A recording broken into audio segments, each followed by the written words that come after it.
विष्णुपद कृष्णपृष्ठाय भूतले श्रीमते भक्ति वेदांत स्वामी इति नामिने नमस्ते सरस्वती देवे गौरवाणी प्रचारिणे निर्विशेष शून्यवादी पाश्चात्य देशतारिणे जय श्री कृष्णा चैतन्य प्रभु नित्यानंद श्री अद्वैता गदाधर श्रीवासादि गौर भक्तवृंद हरे कृष्णा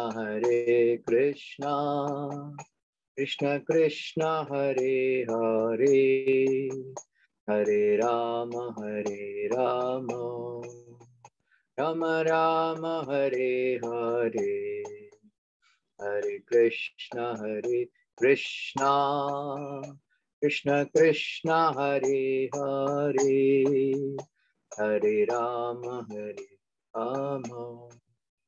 राम राम हरे हरे हरे कृष्णा कृष्ण कृष्ण हरे हरे हरे राम राम राम हरे हरे हरे कृष्णा कृष्ण कृष्ण हरे हरे हरे राम राम राम हरे हरे हरे कृष्णा कृष्ण कृष्ण हरे हरे हरे राम राम राम हरे हरे जय राधरस्मि हरि राधरस्मि हरि राधे जय प्रभुपदा जय प्रभुपदा जय राधा माधव कुंज बिहारी जय राधा माधव कुंज बिहारी जय गोपीजन वल्लभ गिरिवरधारी जय गोपीजन वल्लभ गिरिवरधारी यशोदानंदन व्रजन रंजन यशोदानंदन व्रजन रंजन यमुना तीरा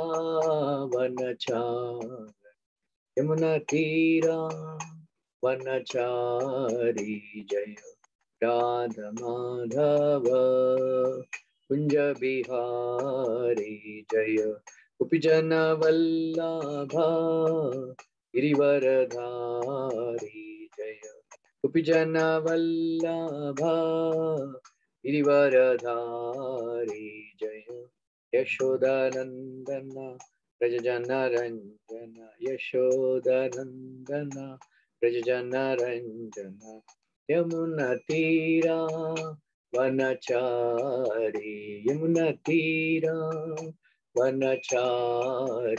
जय राधा माधव कुंज बिहारी जय राधा माधव कुंज बिहारी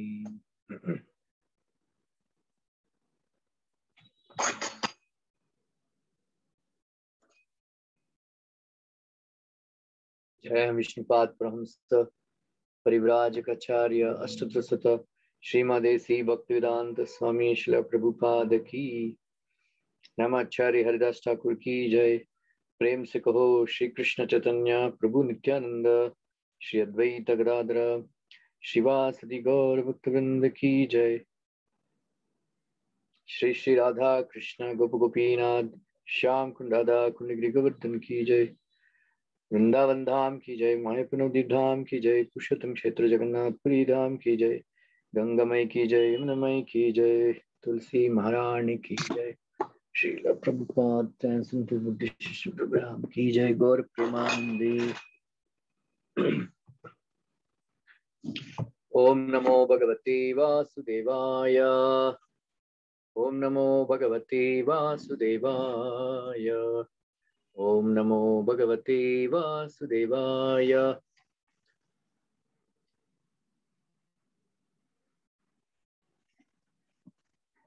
नारायणं नमस्कृत्यं नरं चैव नरोत्तमं देवीं सरस्वतीं व्यासं ततो जयमुदीरयेत्। नष्टप्रायेषु भद्रेषु नित्यं भागवत सेवया भगवती उत्तमश्लोके भक्तिर्भवति नैष्ठिकी।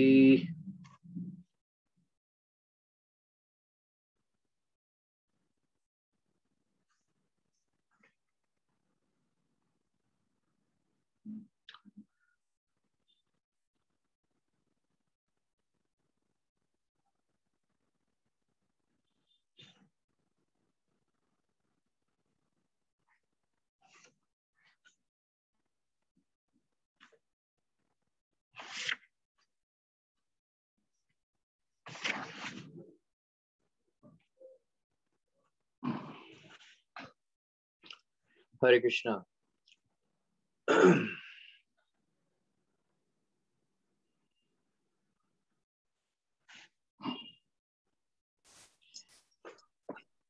సో లాస్ట్ వీక్ మనం విన్నాం సుమంత్ర రాముడిని సీతని లక్ష్మణ్ని అడవికి తీసుకొస్తారు. ఆ తర్వాత కొంచెం ఆ రోజు రాత్రి మధ్యలో రాముడు లేచి అందరినీ ఇద్దరిని ముగ్గురిని లేపి రహస్యంగా వెళ్ళిపోదామని చెప్తాడు. అంటే అప్పుడు అయోధ్య వాసులు అందరూ కూడా లేచినప్పుడు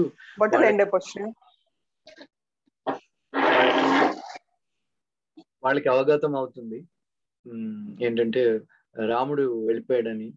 ఆ తర్వాత అయోధ్యలో ఉన్న స్త్రీలందరూ వాళ్ళందరినీ చూసి రాముడు లేకుండా వాళ్ళు వచ్చేసారని చూసి వాళ్ళు కామెంట్ చేశారనమాట. ఏంటంటే అయోధ్యలో ఒకే ఒక మగాడు ఉన్నాడు అని. అతను ఎవడంటే లక్ష్మణుడు. అందుకే అతను రాముడితో అరణ్యానికి వెళ్ళగలిగాడు. మీరందరూ మగవాళ్ళు కాదు అని వాళ్ళు ఏడవడం మొదలు పెట్టారు. ఆ తర్వాత సో రాముడు, లక్ష్మణుడు, తర్వాత సీత, సో గుహుడు అని అతను శృంగబేరీపురం అతను. సో మొదట చెప్పినట్లు నేను సో రాముడు శౌశల్య అవతారం అని, శౌశల్యుడు అని. సో శౌశల్యుడు అంటే రాముడు ఇంత గొప్ప క్షత్రియ వంశంలో పుట్టినా సరే ఒక ఆటవిక గిరిజనుడిని తనతో సమానంగా అనుకున్నాడు. ఆ తర్వాత అతను అన్నాడు కూడా ఇతను ఆత్మతుల్యం,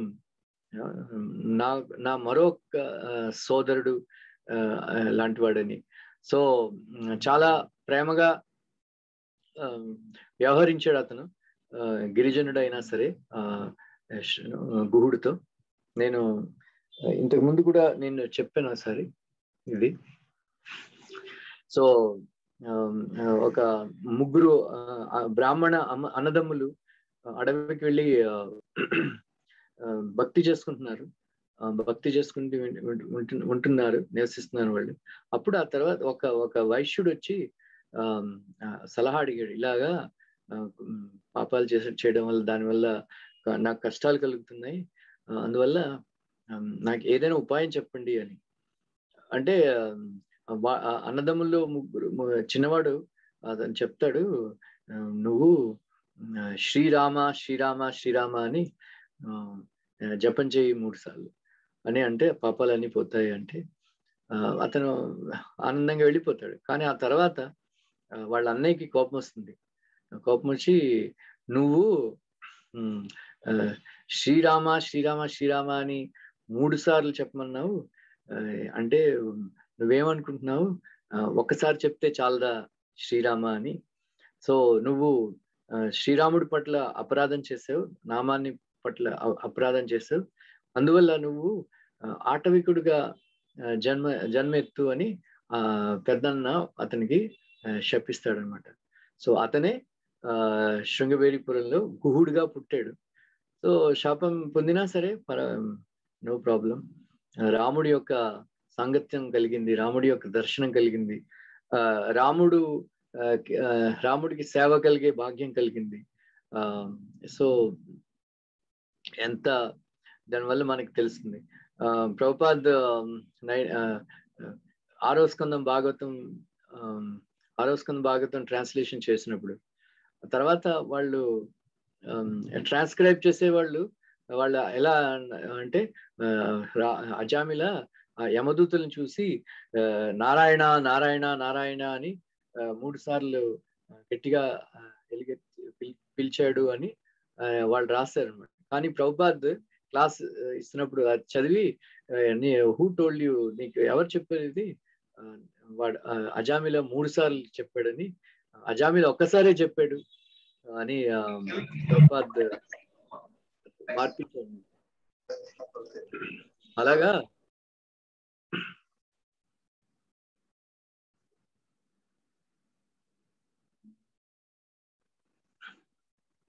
సో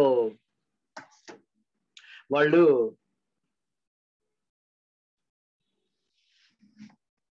తర్వాత వాళ్ళు అదేనమాట. సో సో అతను చాలా అదృష్టవంతుడు, రాముడికి డైరెక్ట్ సేవ చేసే అవకాశం వచ్చింది. సో అందువల్ల రాముడు అతన్ని అడిగాడు అనమాట, ఈ గంగా నది నేను నదిని దాటడానికి నాకు సహాయం చెయ్యు అని. అంటే అప్పుడు వాళ్ళు తర్వాత అతను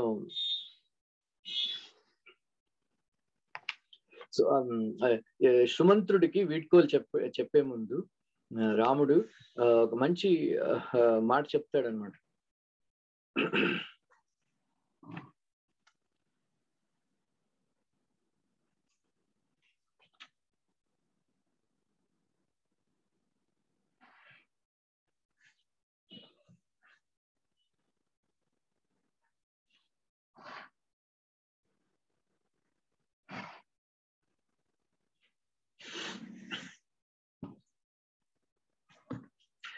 రాముడు సుమంత్రుడు చాలా కన్నీళ్ళు ఆపుకోలేకపోతాడు. అంటే రాముడు అతను అంటాడు, మిమ్మల్ని మీ బాధల్ని చూసి ఒకటి అనిపిస్తున్నది ఏంటంటే ఈ చాలా మందికి ఇటువంటి అభిప్రాయం వాళ్ళకి కలుగుతుంది. ఎందుకంటే భక్తులు అయిన వాళ్ళు, ధర్మాన్ని పాటించే వాళ్ళు ఒక్కొక్కప్పుడు కష్టాలు ఎదుర్కొంటారు. అధర్మపరులు, పాపాత్ములు వాళ్ళు సంతోషంగా ఉన్నట్టు కనిపిస్తుంది మనకి. సో అందువల్ల చాలా మందికి ఇదే ప్రశ్న కలుగుతుంది, ఈ తపస్సులు వ్రతాలు ఎందుకు చేయడం వృథా అని. అదే సుమంతుడు అదే అంటాడు, మిమ్మల్ని మీ బాధల్ని చూసి నాకొక్క దృఢంగా నిశ్చయం కలిగింది. ఎందుకంటే శాస్త్రం ప్రకారం నడుచుకోవడం వృథా, వేస్ట్. ఈ ధర్మం ప్రకారం, సత్యం ప్రకారం జీవించడం కూడా సింప్లీ వేస్ట్ అని. ఈ పాపాత్ములు, దుర్మార్గులే వాళ్ళే సుఖంగా ఉంటారు అంటే అప్పుడు రాముడు కొంచెం చిరునవ్వు నవ్వి సో అలా కాదు, మన ధర్మమే సత్యాన్ని పాటించడం, శాస్త్రం ప్రకారం నడుచుకోవడం, సుఖం దుఃఖం ఇచ్చేది భగవంతుడే. అందువల్ల ఈ వ్రతాల్ని, నోముల్ని మనం బ్లేమ్ చేయకూడదు అని. సో రాముడు శిబి చక్రవర్తి, హరిశ్చంద్రుడు, రంతిదేవుడు, బలి మహారాజ్, ఇటువంటి మహాత్ముల యొక్క చరిత్ర అతని వర్ణించి చెప్పాడు. వాళ్ళ ఎలా ధర్మాన్ని పాటించి వాళ్ళు భగవంతుణ్ణి ప్రసన్నం చేశాడు.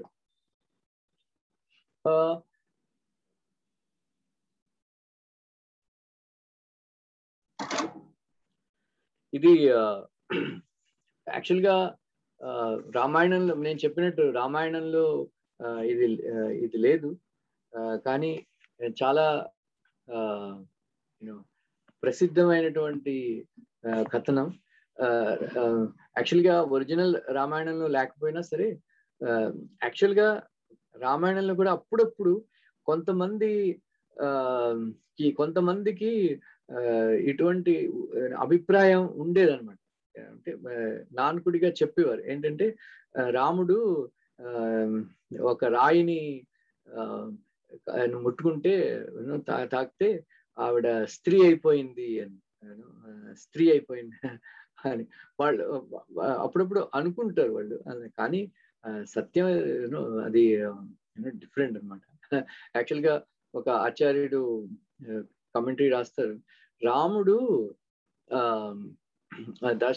దశరథుడి సింహాసనం మీద ఎందుకు కూర్చోలేదు అని. అంటే అప్పుడు అతను కామెంటరీలో రాస్తారు ఏంటంటే, సీతాదేవితో పెళ్ళైన తర్వాత సీతాదేవి అంతా బాగా అలంకరించుకుని నగలతో అవి వేసుకుని కూర్చున్నది. అప్పుడు రాముడు వెళ్ళి సీతని ముట్టుకోకపోతే సీత వెంటనే వెనక్కి జరిగిపోయింది, నన్ను ముట్టుకోకండి అని. అంటే ఏమి అలా అంటే, నేను విన్నాను మీరు రాయిని ముట్టుకుంటే స్త్రీ అయిపోయిందని, ఈ నగలు వాటిని మీరు ముట్టుకుంటే చాలా స్త్రీలుగా మారిపోయి వాళ్ళు అంటారు నన్ను పెళ్లి చేసుకో అని. అందువల్ల రాముడు ఎందుకంటే సీత అన్నది అనమాట, సో అయోధ్యలో అందరూ స్త్రీలందరికీ కూడా బెంగే, మీ నాన్నగారు 365 మందిని చేసుకున్నారు, పెళ్ళాన్ని పెట్టుకున్నారని, అందువల్ల మీరు కూడా అలాగే ఉంటారేమో అని నాకు భయం అని. అంటే రాముడు అన్నాడు అనమాట,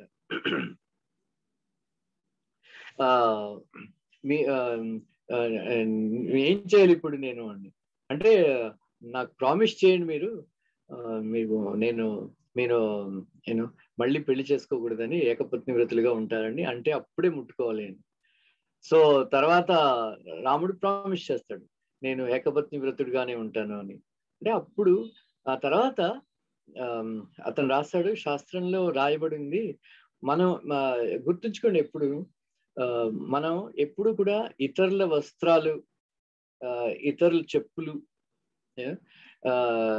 తర్వాత ఇతరుల వస్తువులు యూజువల్గా మనం వాడుకోకూడదు అనమాట.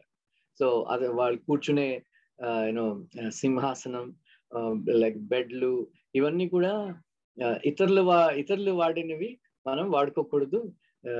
ఏంటంటే అలా వాడుకుంటే ఎస్పెషల్లీ ఇతరుల బట్టలు మనం వేసుకోకూడదు అనమాట, ఇతరుల చెప్పులు మనం వేసుకోకూడదు.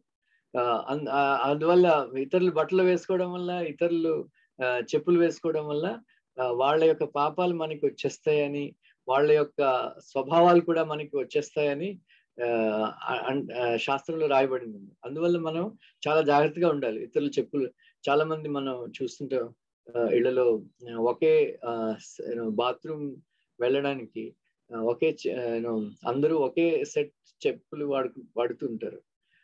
అలాగే ఇతరుల గంచాలు వాడడం, ఇవన్నీ కూడా నిషిద్ధం అనమాట. ఒకళ్ళ గంచా ఒకళ్ళు వాడుకోవడం, ఇతరుల ధోతీలు, చాదర్, ఎస్పెషల్లీ చాదర్ లేకపోతే ఇంకా మరొకరు చాదర్ వేసేసుకుని ఆటల్లో వెళ్ళిపోవడం, ఇవన్నీ చేస్తుంటారు. సో రాముడు అనుకున్నట్ట, దశరథుడు నన్ను పట్టాభిషేకం చేద్దామని అనుకుంటున్నారు, కానీ నాకు చాలా పనులు ఉన్నాయి, ఈ రావణాసుని వాళ్ళని చంపాలి, సో ఎలాగా తప్పించుకోవడం అది అనుకుంటున్నాడు అనమాట. సో మరొకటి ఏంటంటే, అయోధ్య నుంచి వచ్చిన తర్వాత దశరథ మహారాజ్ కూర్చున్న సింహాసనం మీద నేను కూర్చుంటే నాకు అతనిలాగా స్వభావం బుద్ధులు వచ్చేస్తాయేమో, నాకు మరొకరిని పెళ్లి చేసుకోవాలని కలుగుతుందేమో అని అతను సందేహిస్తున్నాడు. సో అందువల్ల సో ఆ దోషం ఏదైనా ఉంటే పోవడానికి అందువల్ల అతను ఏమనుకున్నాడంటే రాముడు ఏమనుకున్నాడంటే అతను 14 సంవత్సరాలు పడుతుందంట. సో 14 సంవత్సరాలు యూనో సంకర్షణుడు, ఎందుకంటే సంకర్షణుడే కదా రాముడి యొక్క పాదుకులు అవి అవుతాయి. సో పాదుకుల్ని కూర్చోబెట్టి ఆ దోషాన్ని పోగొట్టి మళ్ళీ అతను 14 సంవత్సరాలతో రాజు అయ్యాడు అని ఒక తాత్పర్యం రాస్తారు ఒక ఆచార్యుడు. సో అలాగా సో రాముడు సో ఇక్కడ కూడా కొంతమంది చెప్తుంటారు, ఆ నావికుడు బోట్ మ్యాన్ అంటాడు, నేను మిమ్మల్ని బోట్ ఎక్కనివ్వను అంటే ఏమిటి రాముడు ఆశ్చర్యమే అవుతుంది. ఎందుకంటే నాకు భయం, మీరు రాయిని ముట్టుకుంటే స్త్రీ అయిపోయిందని నేను విన్నాను. మీరు మీ చరణ కమలాలు నా బోట్ మీద పడితే నా బోట్ కూడా స్త్రీ అయిపోతే నా బ్రతుకు ఎలా సాగుతుంది మనుగడ, మరో పెళ్ళాన్ని పోషించే స్తోమత లేదు నాకు, అందువల్ల ఎట్టి పరిస్థితుల్లోని మీ పాదాలని ముట్టుకొనివ్వను నా బోట్ని అని అంటే రాముడు నవ్వుతాడు. మరి ఇప్పుడు ఏం చేయాలి అంటే మొట్టమొదట మీ పాదాలని బాగా మంచిగా కడిగి ఆ తర్వాత టెస్ట్ చేసి ఆ తర్వాత అప్పుడు మీరు కూర్చోవచ్చు అని అంటే రాముడికి అర్థమైతే అతని పాదాలని చరణ కమలాల్ని అభిషేకం చేసి అతను ఆ నీళ్లు తాగి తన ఫ్యామిలీ మెంబర్స్ అందరికి, కుటుంబ సభ్యులందరినీ పిలిచి వాళ్ళతో తాగించి అందరి నెత్తుల మీద ఆ చరణామృతాన్ని జల్లి అతను అప్పుడు రాముడు అడిగాడు సంతోషమే అని. ఇప్పుడు సంతోషమే, కూర్చోండి అని. సో ఇదేంటంటే సో సీతను చూసి ఆ బోట్ మ్యాన్ కొంచెం అదో విధంగా కొంచెం తిరస్కారంగా అదో విధంగా చూసి కొంచెం గర్వంగా నవ్వాడని అంటారు. సో అదేంటంటే అతను ఒక తాబేలు అని, ఆ తాబేలు ఒకసారి నారాయణుడు చరణ కమలాన్ని చూసి చాలా ఆకర్షితుడై కొరకాలనుకుంటే లక్ష్మీదేవి అతన్ని గట్టిగా కసురుకుని విదిలేస్తుంది. అంటే అతనికి కొంచెం గుర్తుండిపోయింది. ఆ తర్వాత ఆ కోరిక ఇప్పుడు ఆ కోరిక అతని తీరిపోయిందని అని అంటారు. అప్పుడు బోటు దగ్గర నదీ తీరం దగ్గర దిగిన తర్వాత అక్కడ ఎప్పుడు కూడా మీరు గుర్తుంచుకోండి, మనం ఎవరి దగ్గర కూడా నిశుల్క్ సేవ మనం స్వీకరించకూడదు. మన ఏ సేవ తీసుకున్నా సరే ఇతరుల నుంచి ఏదో ఒకటి మనం తిరిగి ఇవ్వాలన్నమాట. సో ఎప్పుడైనా సామాన్లు ఎవరైనా మోస్తే 10 రూపాయలు 15 రూపాయలు చేతిలో పెట్టాలి. ఎవరి దగ్గరైనా సరే మనం ఫ్రీగా సేవ మనం ఏం తీసుకోకూడదు, ఏదో ఒకటి పారితోషికం ఇవ్వాలి. లేకపోతే రుణం ఉండిపోయి వాళ్ళకి ఇంట్లో ఏదో పని మనిషిగా వాళ్ళ ఇల్లది తొడవడం అవి చేయవలసి వస్తుందని రాస్తున్నారు అన్నమాట. అప్పుడు రాముడు దగ్గర ఏమీ లేవు అప్పటికి, లేదు, కానీ ఏమి ఇవ్వాలా అని అనుకుంటున్నాడు, ఎందుకంటే తీరాన్ని చేర్పించాడు కాబట్టి. అప్పుడు రాముడు సీత వైపు చూశాడు అనమాట. సో సీత ఒక పతివ్రత అయిన ఇల్లాలు కాబట్టి ఆవిడ వెంటనే రాముడి యొక్క కనుసైగలతో ఏదైనా చెప్తే ఆవిడ వెంటనే అర్థం చేసుకునేది అనమాట. ఏం కావాలి నా భర్తకి, అతని మనసులో ఏమున్నది అని. ప్రభుపాద్ కూడా చెప్పారు, 3 రకాలైనటువంటి శిష్యులు ఉంటారు. మూడో రకం శిష్యుడు ఎవడంటే గురువు గారు చెప్పిన ఆజ్ఞ ఇచ్చినా సరే పాటించిన వాడు, రెండో రకం శిష్యుడు ఏమిటంటే గురుగారు చెప్తే బాగా పాటిస్తాడు.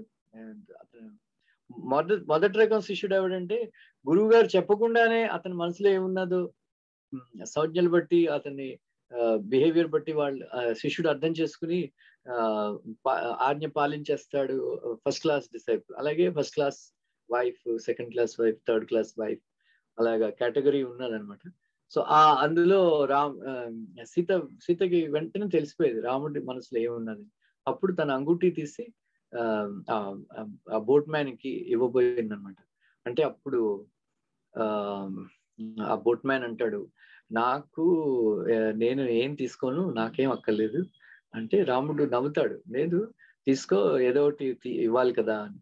అంటే అప్పుడు అతను ఒకటి అంటాడు, నేను ఈ గంగా తీరాన్ని యూనో దాటించే నావికుడిని, కానీ మీరు ఈ సంసార సాగరాన్ని దాటించే ఒక గొప్ప నావికుడు. అందువల్ల నేను నాకు 2 కోరికలు. ఏమిటంటే 14 సంవత్సరాల తర్వాత వచ్చినప్పుడు మళ్ళీ నా బోట్లోనే కూర్చుని మీరు గంగా తీరాన్ని దాటాలి. రెండోది, మీరు నా ఈ సంసార సాగరాన్ని నన్ను దాటించండి. నాకు ఇదే పారితోషికం. నువ్వు అంతగా ఇవ్వాలి అనుకుంటే వచ్చేటప్పుడు దాటిన తర్వాత నేను ఈ అంగూటిని తీసుకుంటాను అని ఆ బోట్ మ్యాన్ అంటాడు. అంటే అప్పుడు రాముడు నవ్వి అలాగే అదే అతనికి ఆశీర్వదించి వాళ్ళు వెళ్తారన్నమాట. అక్కడ రాముడు ఒక మంచి మాట చెప్తాడు, సుమంతుడికి చెప్తాడు, ఇంకా నువ్వు ఇంకా వెళ్ళిపో అని. అంటే అప్పుడు అప్పుడు సుమంత్ ఎనీవే మనం సో రాముడు సుమంతుడితో చెప్తాడు ఏమైనా చెప్పాలా అని. అంటే అప్పుడు రాముడు చెప్తాడనమాట, నేను నా తల్లి చాలా దుఃఖంలో ఉన్నది, అందువల్ల నా మీద నా ఎడబాటు వల్ల, అందువల్ల నా తల్లిని బాగా చూసుకో, ఇంకా కైకేయి నుంచి రక్షించండి. ఎందుకంటే ఇప్పుడు భరతుడు రాజు అయిపోయి కైకేయి రాజమాత అయిపోయి మా తల్లిని కొంచెం హింసించవచ్చు. మరొకటి ఏంటంటే కైకేయి మీద కోపం ఉంచుకోకండి. అలాగే భరతుడు చాలా మంచివాడు, సో అతనికి మీ ఆశీర్వాదం ఇవ్వండి అని రాముడు సందేశం పంపిస్తాడు అనమాట. అంటే అప్పుడు లక్ష్మణుడిని అడుగుతాడు, ఏం చెప్పాలి అంటే. సో లక్ష్మణుడు చెప్పిన మాటలు చాలా లోతైనవి. అతను అంటాడు, నా తండ్రి అయిన దశరథుడు ఒక ఆడదాని మాటల్లో ఆడదానికి లొంగిపోయి ఒక ధర్మాత్ముడైన నా అన్నని అరణ్యానికి పంపించాడు. అందువల్ల నాకు అతనితో ఏ విధమైనటువంటి సంబంధం లేదు. నాకు తండ్రి అయినా, తల్లి అయినా, గురువు అయినా, అన్న అయినా, మిత్రుడైనా అన్ని కూడా నాకు రాముడే, సీతే. అందువల్ల నాకేం సంబంధం లేదని చెప్పేసాడు. సో ఇది చాలా ముఖ్యమైనటువంటి విషయం. ఆచార్యులందరూ చెప్తారు, ఒక మాతా దాత పితామహ పవిత్రమం రుక్సామ యజురేవచ గతిర్భర్త ప్రభు సాక్షి నివాసం శరణం సురు ప్రభవ ప్రళయస్థానం నిదానం బీజమవ్యయం. సో కృష్ణుడు అదే చెప్తాడు, నేనే మాతా పిత గురువు భర్త ఇవన్నీ కూడా నేనే అని 9వ అధ్యాయంలో కృష్ణుడు కూడా చెప్తాడు కదా.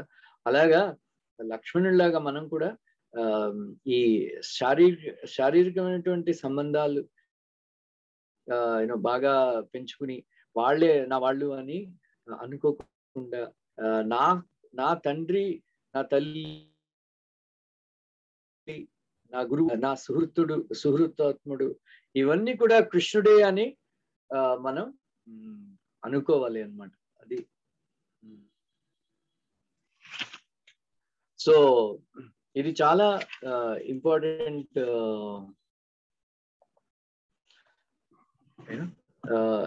విషయం. సో లక్ష్మణుడి యొక్క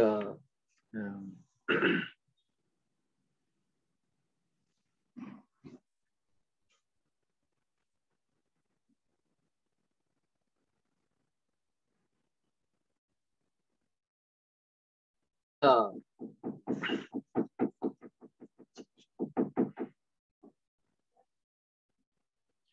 రాముడు, సీత, లక్ష్మణుడు.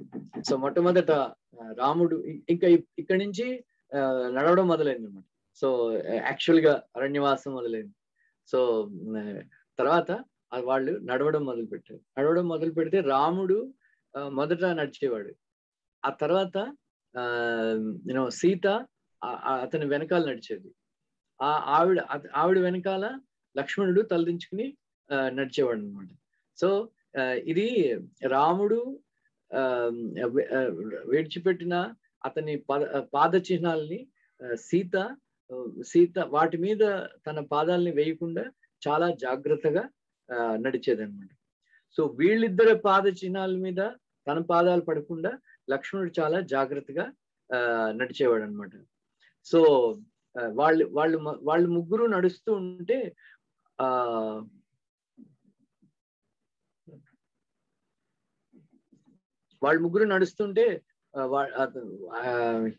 అది చూస్తున్న ఋషులు మునులకి ఎలా అనిపించిందంటే ఓంకారం వ్యక్తుల రూపంలో వచ్చి నడుస్తున్నదయా అని వాళ్ళకి ఒక అనుభవం కలిగింది అనమాట. సో ఇదే ఓంకారం అంటే ఆ ఉ మా అంటే భగవంతుడు, అతని శక్తి, తర్వాత జీవుడు. సో కృష్ణుడు, రాధారాణి జీవులం, అలాగే రాముడు, సీతాదేవి జీవుడు, అలాగా అనిపించింది వాళ్ళకి అన్నమాట.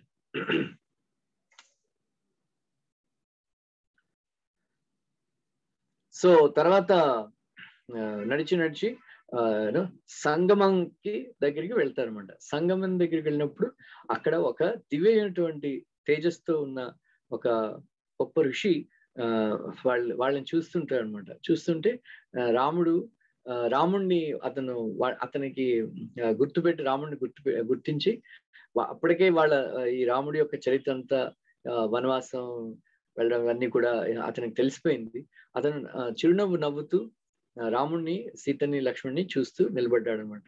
అంటే అప్పుడు రాముడు, రామ లక్ష్మణ్ సీత వాళ్ళ ముగ్గురు కూడా ఆ ఋషికి వాళ్ళు ప్రణామం చేస్తారన్నమాట. సో అతను ఎవరో కాదు, భరద్వాజ ముని అన్నమాట. సో భరద్వాజ ముని గొప్ప ఋషి. సో అతను ఈ రామలక్ష్మణ సీతలను చూసి చాలా ఆనందిస్తారు వాళ్ళు. సో ఆనందిస్తే అప్పుడు భరద్వాజ మునితో రాముడు అంటాడు అనమాట, ఇక్కడ 4 నదులు ఉన్నాయి, ఇక్కడ సంగమం దగ్గర గంగా, యమున, సరస్వతి. సరస్వతి నది అంతర్వాహిని అంటారు అనమాట. అంతర్వాహిని అంటే అక్కడ మీరు ఎంతమంది వెళ్ళారు బద్రీనాథ్? ఎవరైనా వెళ్ళారా?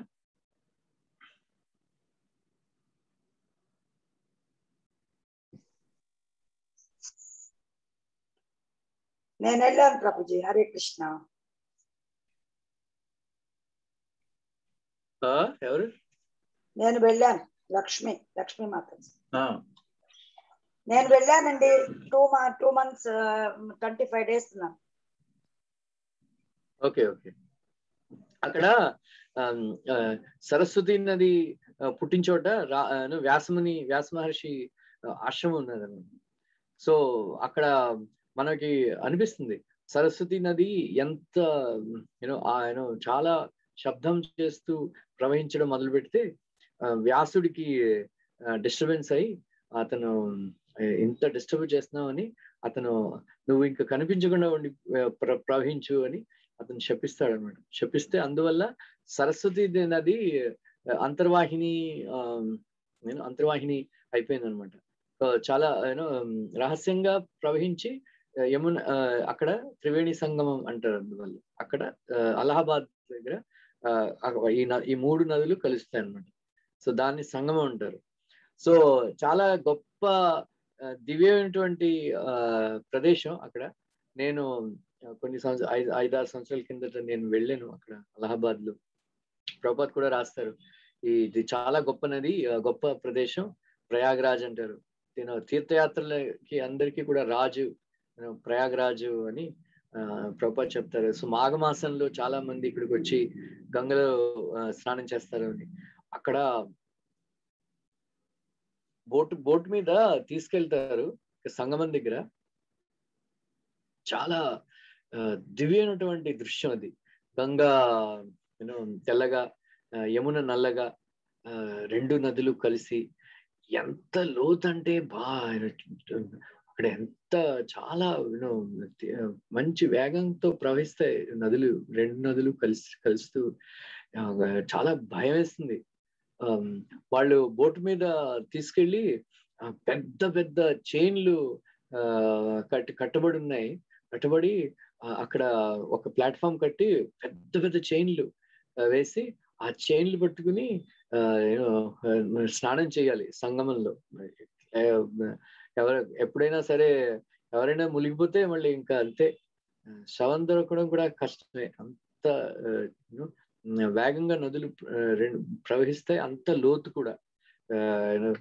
ఈతరాని వాళ్ళకి భయం వేస్తుంది. అంత ఆ నది ఆ ప్రవాహం చూసి మనకి. సో మీకు నెక్స్ట్ టైం అవకాశం వస్తే వెళ్ళండి. త్రివేణి సంగమం చాలా గొప్ప ప్రదేశం, మంచి పవిత్రమైన ప్రదేశం. సో భరద్వాజ ముని అతను, నేను మిమ్మల్ని చూసి నాకు చాలా ఆనందం కలిగింది. ఇంత గొప్ప ఇది మిమ్మల్ని చూసి, అందువల్ల నాకు మిమ్మల్ని వేడుకుంటున్నాను, ఈ 14 సంవత్సరాలు నా ఆశ్రమంలో ఉండండి అని.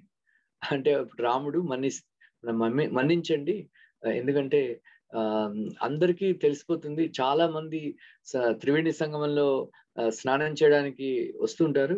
అందువల్ల మేము ఇక్కడ ఉంటే అందరికీ కూడా తెలిసిపోతుంది మేము ఇక్కడ ఉన్నామని. మీకు ఇబ్బంది కలుగుతుంది, అందరూ నన్ను చూడడానికి వస్తారు. అందువల్ల నాకు ఎటువంటి మంచి ప్రదేశం చూపించండి, ఎక్కడ మేము ఉండగలుగుతామని, ప్రశాంతంగా ఉండగలిగి, ఎవరికి కూడా తెలియకుండా, చాలా మంది రాకుండా రాని ప్రదేశం మాకు చూపించండి అంటే అప్పుడు ఒక గొప్ప సుందరమైనటువంటి ప్రదేశాన్ని అతను చూపిస్తాడు. అదే చిత్రకూట్ అన్నమాట. సో చిత్రకూట్ మీకు ఎప్పుడైనా సరే, ఒకసారైనా సరే చిత్రకూటం వెళ్ళాలి. చాలా దివ్యమైనటువంటి ప్రదేశం. యాక్చువల్లీ ఒక భక్తివినోద్ రూబ్ అని మా మంచి ఫ్రెండ్ అతను కామెంట్ చేస్తాడు అనమాట. అతను యాక్చువల్ గా కైకి సీతారాముల మీద దయ చూపించింది, ఎందుకంటే ఇంత సుందరమైనటువంటి ప్రదేశంలో ఉండడానికి వాళ్ళకి అవకాశం కలిగింది అని. చాలా గొప్ప సెలయేళ్లు పారుతూ, చాలా అక్కడే ఒక గోదావరి, ఒరిజినల్ గా గోదావరి అక్కడే పుడుతుంది అనమాట. ఒక ప్రదేశం ఉన్నది. ఒక గుహలోకి వెళ్తే ఆ గుహలోంచి మనం చెప్పులు లేకుండా తలదించుకుని గుహలోకి వెళ్తే అక్కడ చాలా సుందరమైన ప్రదేశం ఉన్నది. అక్కడ గోదావరి పుడుతుంది అనమాట. అక్కడి నుంచి త్రంబకేశ్వరం వచ్చి అక్కడ ప్రకటన అవుతుంది అనమాట గోదావరి. అలా గొప్ప ప్రదేశం. తర్వాత మంచి కొండలు, సెలయేళ్ళు, చాలా చాలా సుందరమైనటువంటి ప్రదేశం. సో సీతారాములు ఉన్న చోటు, వాళ్ళ గుర్తులు, ఇంకా కొన్ని అక్కడ ఉన్నాయన్నమాట. సో మీకు ఎప్పటికైనా ఛాన్స్ దొరికితే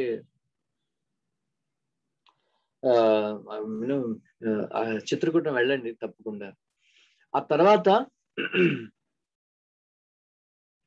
సో అక్కడికి అక్కడ సీతారాములు వాళ్ళందరూ కూడా చాలా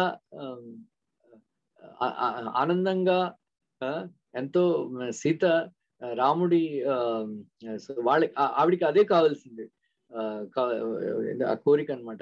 ఏంటంటే రాముడితో ఏకాంతంగా గడపాలి అని. సో నేను చెప్పాను కదా ఒరిజినల్ రీజన్స్, మహావిష్ణువు నారాయణుడు అవతారం ఎత్తడానికి. అది ఒకటేంటంటే ఇదే అందులో అది ఏంటంటే దేవతలు ప్రార్థించారు. ఆ తర్వాత రంగనాథుడిని పూజ చేసుకోవడానికి. మూడోది ఏంటంటే లక్ష్మీదేవి కంప్లైంట్ చేసేది ఎప్పుడు కూడా, ఎవరో ఒకరు ఉంటుంటారు, ఏకాంతమే దొరకదు మన ఇద్దరికి, మనం ఎక్కడికైనా వెళ్ళి ఏకాంతంగా గడపాలి అంటే అప్పుడు నారాయణ లక్ష్మితో చెప్తాడు అన్నమాట, నువ్వే బెంగ పెట్టుకోకు, మనం సీతారాములం అయ్యి మనం చాలా ఒంటరిగా ఏకాంతంగా గడుపుదాం, ఎవరు మనకి డిస్టర్బ్ చేయరు అని. అంటే అప్పుడు సో సీతా రాముడు ఇవన్నీ కూడా అక్కడ ఆ అరణ్యంలో కూడా ఉన్న వింత వింత దృశ్యాలు, పక్షులు, జంతువులు, వాటిని అన్ని చూసి సీత పాపం చిన్నపిల్ల కదా అప్పటికీ కూడా, సో చాలా ఆనందంతో కేరింతలు కొట్టేది అనమాట. సో వాళ్ళిద్దరూ కూడా చాలా అన్యోన్యంగా ఉండి అప్పుడు ఒకసారి లక్ష్మణుడు అప్పటి నుంచి చూస్తూ చాలా ఆశ్చర్యపడతాడు. అప్పుడు సీత లక్ష్మణుడు చూసి కొంచెం సిగ్గుపడితే అప్పుడు లక్ష్మణుడు అనుకున్నాడు అనమాట, ఇంకా మళ్ళీ ఇప్పుడు కూడా దూరంగా ఉంటాను వాళ్ళిద్దరూ గడుపుతుంటే నేను అని అతను ప్రతిజ్ఞ పెట్టాడు అనమాట. సో వాళ్ళ వైపు చూడను అని. అంటే అప్పుడు చాలా అలాగా చాలా ఆనందంగా సీతకి కొంచెం కూడా దుఃఖం లేకుండా రాముడి సాన్నిహిత్యంలో చాలా ఆనందంగా గడుపుతున్నది అన్నమాట. ఆవిడికి ఏ విధమైనటువంటి దుఃఖం కలగలేదు 13 సంవత్సరాల వరకు. ఆ తర్వాత సో ఇప్పుడు అయోధ్య, సో సుమంత్రుడు అయోధ్య చేరుకున్నాడు అనమాట. సో అయోధ్య చేరుకుని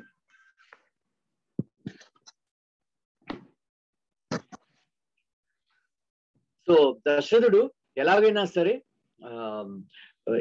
ఏదో చిరు ఆశతో ఉన్నాడు, ఎలాగోలాగా రాముడు తన మనస్సు మార్చుకుని మళ్ళీ వెనక్కి వచ్చేస్తాడేమో అని ఒక చిన్న ఆశ ఉండేదన్నమాట. దశరథుడు ద్వారం వైపు చూస్తూ గడుపుతున్నాడు. ఇప్పుడు కైకేయిని దగ్గరికి రానివ్వట్లేదు.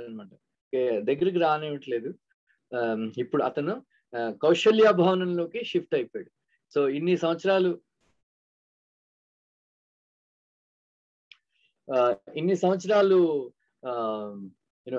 ఇక గడిపే అతను కైకేయి భవనంలో ఉండేవాడు. కానీ ఇప్పుడు మాత్రం చివరి రోజుల్లో కౌశల్య భవనానికి షిఫ్ట్ అయిపోయాడు అన్నమాట. సో కౌశల్యాదేవి అతన్ని బాగా చూసుకుంటున్నది. ఆ తర్వాత సో దశరథుడు అలాగే గడుపుతున్నాడు. 3 రోజులు 4 రోజులు అయిపోయి సుమంత్రుడు రాముణ్ణి మళ్ళీ వెనక్కి తీసుకొస్తాడేమో అని ఒక చిన్న ఆశతో గడుపుతున్నాడు. సో సుమంత్రుడు వచ్చాడు. సో ఈ కాళీ రథాన్ని చూసి పాపం చాలా దుఃఖం కలిగింది. అని ఏదో చిన్న ఆశ ఉన్నది, నాకు ఆశ పెట్టుకున్నాను, ఇప్పుడు ఆశ కూడా పోయింది. ఇంకా ఆ తర్వాత సో దశరథుడు అడుగుతాడు సుమంత్రుడిని, రాముడు, సీత, లక్ష్మణుడు ఏం చేస్తున్నారు, వాళ్ళు ఎలా ఫీల్ అయ్యారు అని. అంటే అప్పుడు సుమంత్రుడు అన్ని కూడా చాలా డీటెయిల్ గా చెప్తాడు. రాముడు ఏం చేస్తాడు, లక్ష్మణుడు ఏం చేస్తాడు, సీత ఏం చేస్తుందో అంతా. అప్పుడు వాళ్ళు అలవాటు పడ్డారా ఈ వనవాసానికి, వనంలో ఉండడానికి, కింద పడుకోవడం ఇవన్నీ కూడా వాళ్ళకి అలవాటు పడ్డారా అని. అతను అన్నాడు, లక్ష్మణుడు పడుకోడు, రాముడు సీత కూడా ఆకులు ఇవన్నీ కూడా వేసిన బెడ్ మీదే వాళ్ళు పడుకుంటారు. సో సీతాదేవి చాలా కోమలంగా ఉంటుంది. సో కౌశల్య అని అన్నదనమాట, ఎప్పుడు కూడా నేం పని కూడా చెప్పేదాన్ని కాదు, ఎంతో చాలా జాగ్రత్తగా చూసుకునేదాన్ని, అనురాగంతో ఆప్యాయంతో చూసుకునేదాన్ని, ఏ పని చెప్పేదాన్ని కాదు. నడవడానికి కూడా మంచి చాలా మెత్తనటువంటి పదార్థాల మీదే నడిపించేదాన్ని. అటువంటి సీత ఇప్పుడు వనంలో ఎలా నడుస్తున్నది, ఎలా ఏం చేస్తున్నది, ఏదో దుఃఖాలను అనిపిస్తున్నదా అని అంటే సుమంతుడు చెప్తాడనమాట.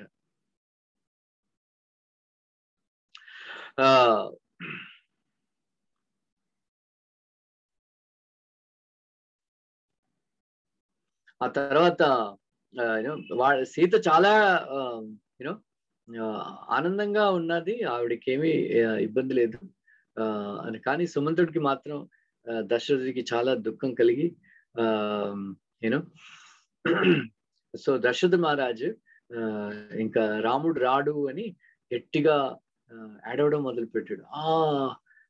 నాకు ఇప్పుడు తెలుసు యయాతి మహారాజు స్వర్గం నుంచి పడిపోతే ఏదైనటువంటి పీడ అతనికి కలిగిందో.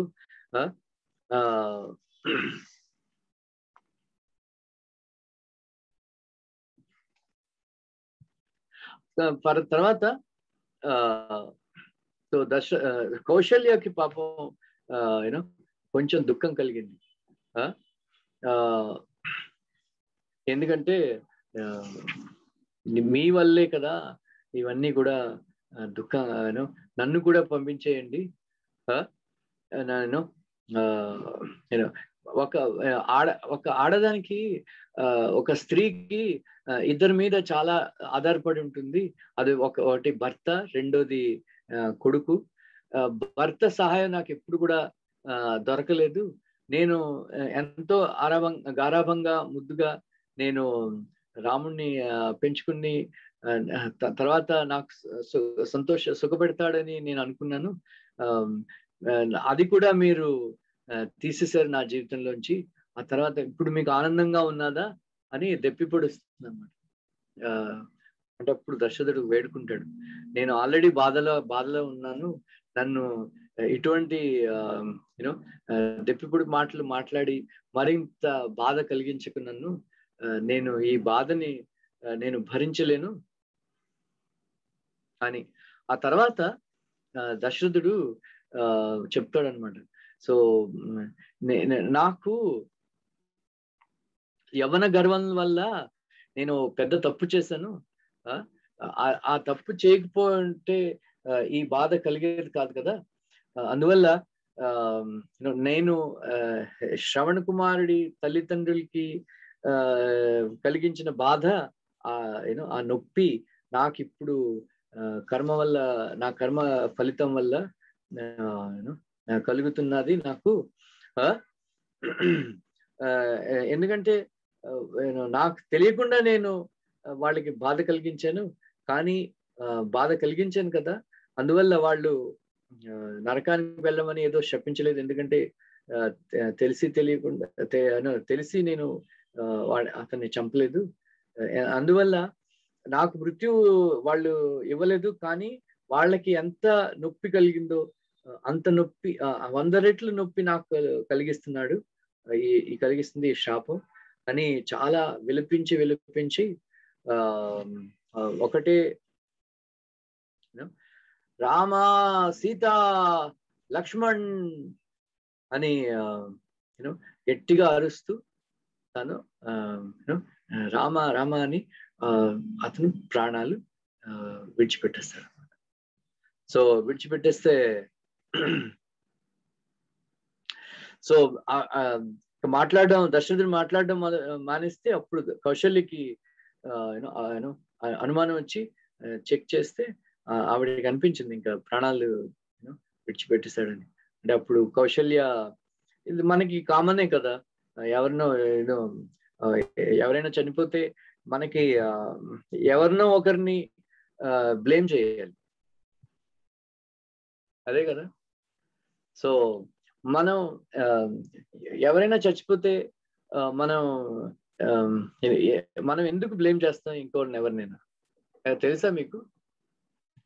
ఇప్పుడు చాలా మంది పాండమిక్ లో ఆక్సిజన్ దొరకలేదు, హాస్పిటల్ బెడ్ దొరకలేదు అని గవర్నమెంట్ ని చాలా నిందించడం, బీబీసీలో అక్కడ ఇంటర్నేషనల్ మీడియాలో బాగా చెడపేరు వచ్చింది మోదీ గవర్నమెంట్ కి. సో అందరూ కూడా మోదీ గవర్నమెంట్ ని బ్లేమ్ చేస్తున్నారు, ఆక్సిజన్ దొరకలేదు. కానీ మనం చూస్తాం చాలా మంది ఆక్సిజన్ దొరికినా సరే వాళ్ళు పోయారు. ఐసీయూ బెడ్ లో ఉన్న వాళ్ళు కూడా వాళ్ళు పోయారు. సో కానీ మనం ఎవరినో ఒకరిని మనం బ్లేమ్ చేస్తాం. ఎందువల్ల తెలుసా మీకు?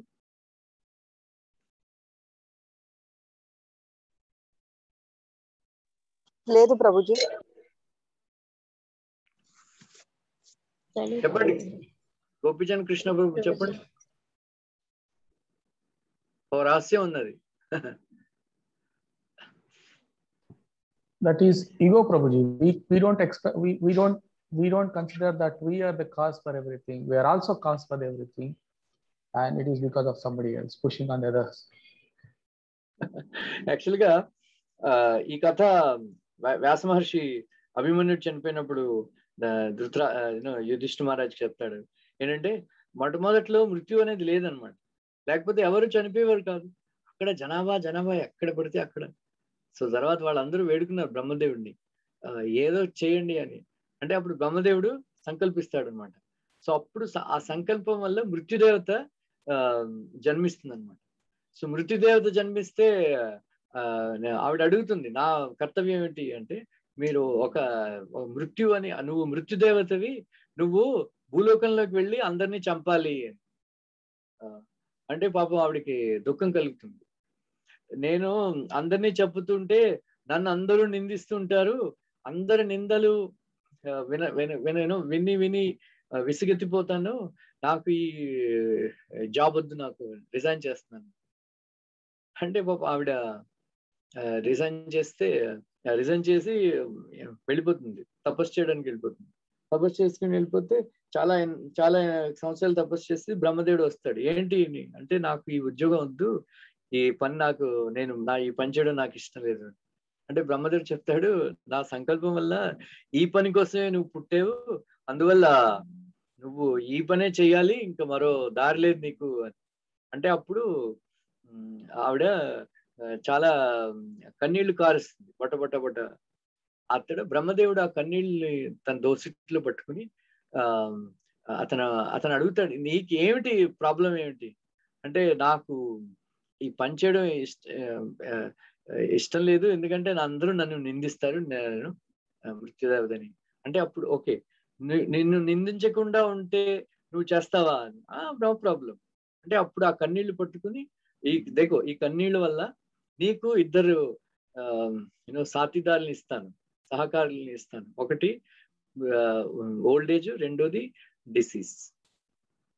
సో ఈ నా దోసిట్లో ఎన్ని కన్నీళ్లు ఉన్నాయో, ఎన్ని డ్రాప్స్ ఉన్నాయో, అన్ని వేల రోగాలు మనం సృష్టిస్తాం. సో ముసలితనం, సో మొట్టమొదట ముసలితనం అటాక్ చేస్తుంది, లేకపోతే రోగాలు అటాక్ చేస్తాయి. సో దానివల్ల ఏదో ఒక రోగం వచ్చి పోతారు. సో అందువల్ల నిన్నెవరు బ్లేమ్ చేయరు. అందరూ ఎవరు ముసలితనంలో లేకపోతే రోగాలను, ఏదో డాక్టర్లను, వాళ్ళు నిందిస్తారు, కానీ నిన్ను మాత్రం నిందించరు. అందువల్ల నువ్వు వెళ్ళి పని చేసుకో. అందువల్ల మనం ఎప్పుడైనా ఎవరైనా పోతే ఎవరినో ఒకరిని బ్లేమ్ చేయాలి. అవునా? అదనమాట.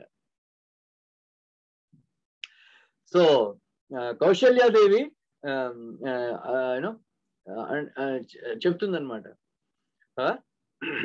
ఈ మహారాజు రోగం వల్ల కానీ ఆయుధం వల్ల కానీ చనిపోలేదు, తన ఇష్టులైన తన పుత్రుల వియోగం వల్ల అతను పోయాడు, కానీ లేకపోతే చాలా ఏళ్ళు బ్రతికుండేవాడు. ఇదంతా కూడా కైకేయి వల్లే జరిగింది అని ఆవిడ కూడా కైకేయినే నిందిస్తుంది. ఆ తర్వాత వెంటనే తెలుసుకుని అతను వశిష్ఠ మునికి కబురు అందిస్తారు అనమాట. సో వెంటనే అప్పుడు కూడా చాలా టెక్నిక్లు ఉండేవి, ఈ మృత శరీరాల్ని ఎలాగా ప్రిజర్వ్ చేయాలో అని. అప్పుడు అతను ఆ దశరథుడి యొక్క శరీరాన్ని వ్యాట్ ఆయిల్ అని ఒక వ్యాట్ ఆయిల్లో ముంచి ఆ శరీరం పాడవకుండా వాళ్ళు భద్రపరుస్తారు అన్నమాట. సో ఈజిప్ట్ లో పిగ్మీస్ ఏదో అంటారు కదా, పిగ్మీనా, వాళ్ళు ఇప్పటికీ కూడా 2000 సంవత్సరాలు 3000 సంవత్సరాలు శరీరాలు వాళ్ళు ప్రిజర్వ్ చేస్తారు, ఏదో కెమికల్స్ అవి అప్లై చేసి. ఏమిటో వాళ్ళకి ఏం లాభం కలుగుతుంది మనకు తెలియదు.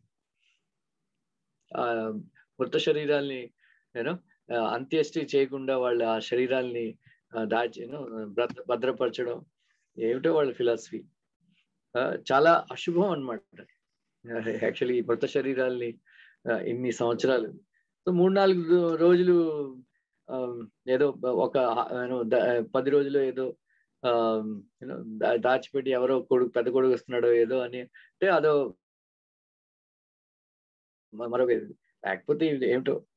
సో వెంటనే వశిష్ఠముని నలుగురు సిద్ధార్థ, విజయ, జయంత, అశోక, నందన 5గురిని ఒక రహస్యమైనటువంటి చాలా నమ్మకస్తుల్ని పిలిచి వెంటనే మీరు భరతుడి దగ్గరికి వెళ్ళి ఈ మాట మాత్రం చెప్పకు, ఈ 2 మాటలు మాత్రం చెప్పకు, రాముడు వనవాసానికి వెళ్ళాడని, దశరథుడు శరీరం త్యాగం చేశాడని, ఇవన్నీ చెప్పకు, ఏదో ఒకటి చెప్పి కొంత వెంటనే వశిష్ఠముని వెంటనే అర్జెంటుగా మిమ్మల్ని రమ్మన్నాడు అని కబురు తీసుకెళ్ళి వాడికి చెప్పించు అని. అంటే అప్పుడు వాళ్ళు పగలు రాత్రి చూడకుండా చాలా వేగంగా రథాన్ని నడుపుతూ, సో చాలా దివ్యమైనటువంటి కానుకల్ని కూడా ఇచ్చి పంపిస్తాడు అనమాట. వాళ్ళు చాలా వేగంగా నడుపుతూ వాళ్ళు కైకేయి దేశానికి వాళ్ళు చేరుకున్నారు అనమాట. సో చేరుకుని అప్పుడు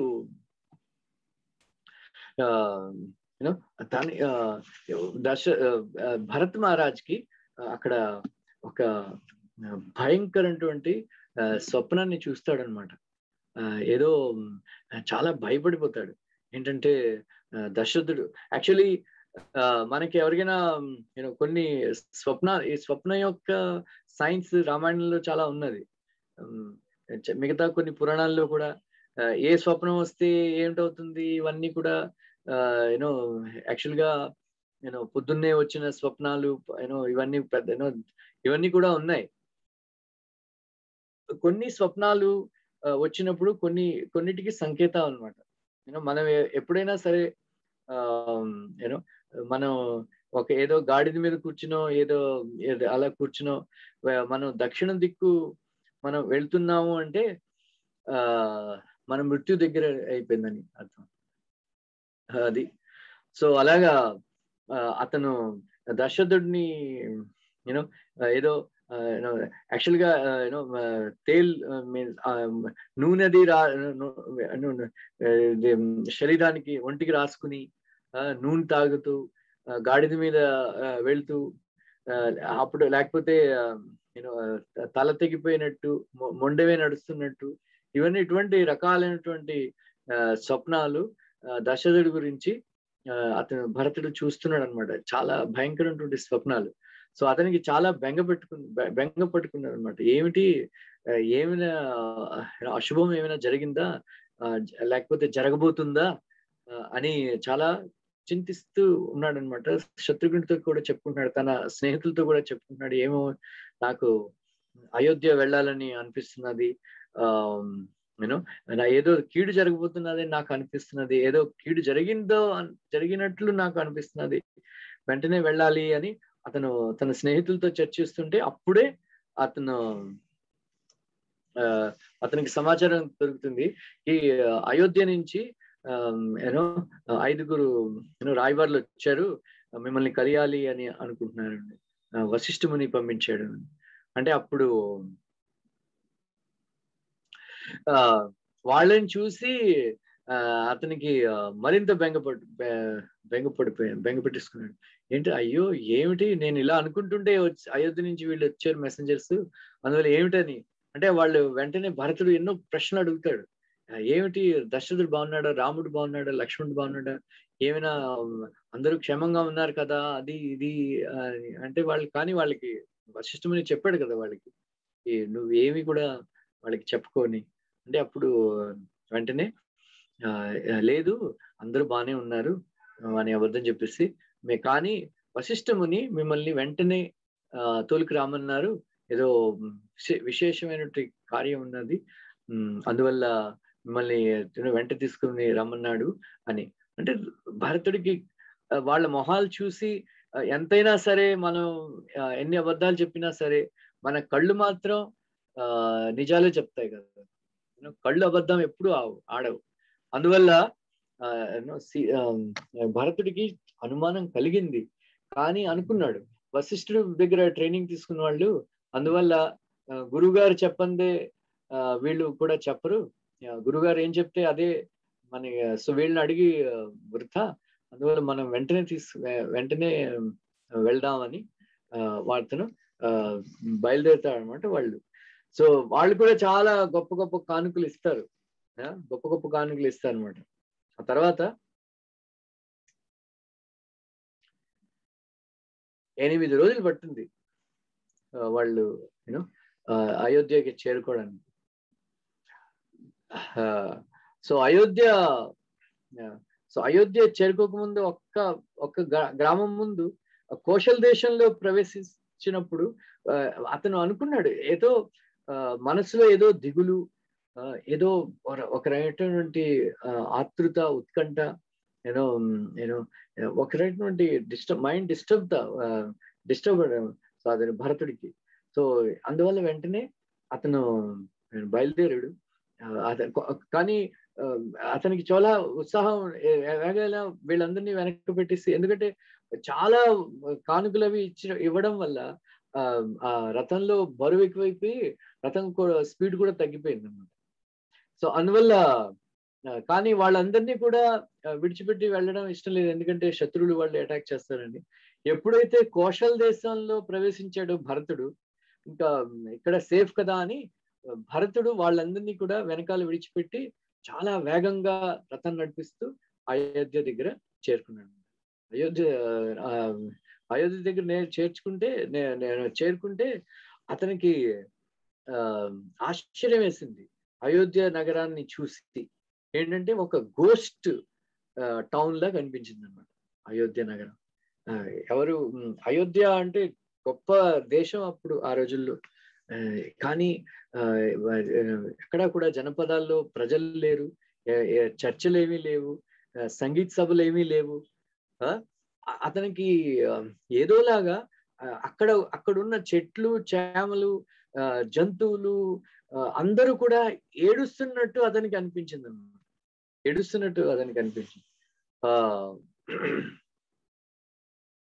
అంటే అప్పుడు ఏమిటి ఇలాగా రథసారితో కూడా ఏమిటి ఇలాగా అయోధ్యకి ఏమైపోయింది, మనం అయోధ్యకే వచ్చామా అని భరతుడు అడుగుతాడు. మనం రాంగ్ ప్లేస్ కి రాలేదు కదా అని. అంటే అతను లేదు, మనం అయోధ్యకే వచ్చామని. ఆ తర్వాత ఇవన్నీ కూడా అక్కడ అయోధ్యలో వాళ్ళకి కలిగే సుగంధాలు కానీ వాళ్ళకి చేరటం లేదు. అందువల్ల ఈ వీధులన్నీ కూడా ఎవరు కూడా కనిపించట్లేదు. ఆ తర్వాత వెంటనే ఏదో మరింత దిగులు పడిపోయి, అయ్యో ఏమైంది, దశరథుడికి ఏమైనా అయిందా, రాముడికి ఏమైనా అయిందా, లక్ష్మణుడికి ఏమైనా అయిందా అని వాళ్ళకి పాపం విపరీతమైన దిగులు కలిగిపోయి వెంటనే దశరథుడి భవనానికి వెళ్తాడనమాట. సో దశరథుడి భవనానికి వెళ్ళి అక్కడ ప్రతి రూమ్ లో అతను వెతుకుతాడు దశరథుడిని, అని ఎక్కడా కనిపించలేదు. ద్వారపాలకుల్ని వాళ్ళని అడుగుతాడు, దశరథుడు ఎక్కడున్నాడు, ఏమిటి, మా తండ్రి ఎక్కడున్నాడు అంటే వాళ్ళు నువ్వు తలదించేసుకుని ఏమీ మాట్లాడకుండా తలదించేసుకునేవాళ్ళు. సో కొన్ని కళ్ళల్లో కన్నీళ్ళు వచ్చేవి వాళ్ళకి. ఏమిటి వీళ్ళందరూ తండ్రి ఎక్కడున్నాడు అంటే ఇలాగా ప్రవర్తిస్తున్నారు అని. అప్పుడు అతనికి కలిగింది, ఎక్కడుంటాడో నాకు తెలుసు, మా తల్లి భవనంలో ఉంటాడు అని. వెంటనే కైకేయి భవనంలో ప్రవేశిస్తాడు.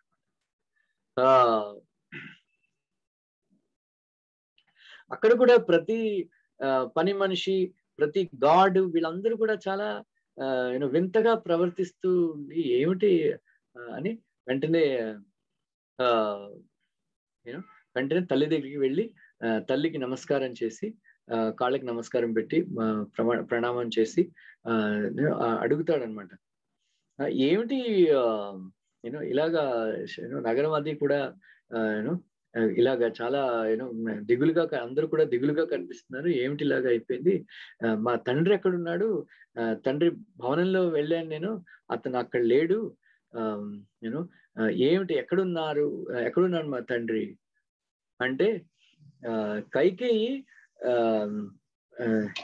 చాలా నిర్లక్ష్యంగా ఆవిడ చెప్తుంది అనమాట, యాగతి సర్వభూతానాం తం గతిమతే పిత గతః. ఏంటంటే మీ తండ్రి ఎవరైతే ఎక్కడికి వెళితే మళ్ళీ తిరిగి రారో ఆ ప్రదేశానికి మీ తండ్రి వెళ్ళిపోయాడు అని చాలా చాలా క్యాజువల్ గా, చాలా సాధారణ, ఏమీ దుఃఖం లేదు అతనికి, ఆవిడకి ఏమీ దుఃఖం లేదు భర్త పోయాడు అని. ఆ విధంగా ఆవిడ చెప్పింది. సో భరతుడికి చాలా ఆశ్చర్యం వేసింది. అతను గమనించాడు తన తల్లి నిర్లక్ష్య ధోరణి, అతను చాలా పరిశీలన చేసి గమనించాడు, ఏమిటి ఇంత పెద్ద అశుభవార్తని ఇంత నిర్లక్ష్యంగా చాలా క్యాజువల్ గా ఎలాగ చెప్పగలుగుతుంది అని వెంటనే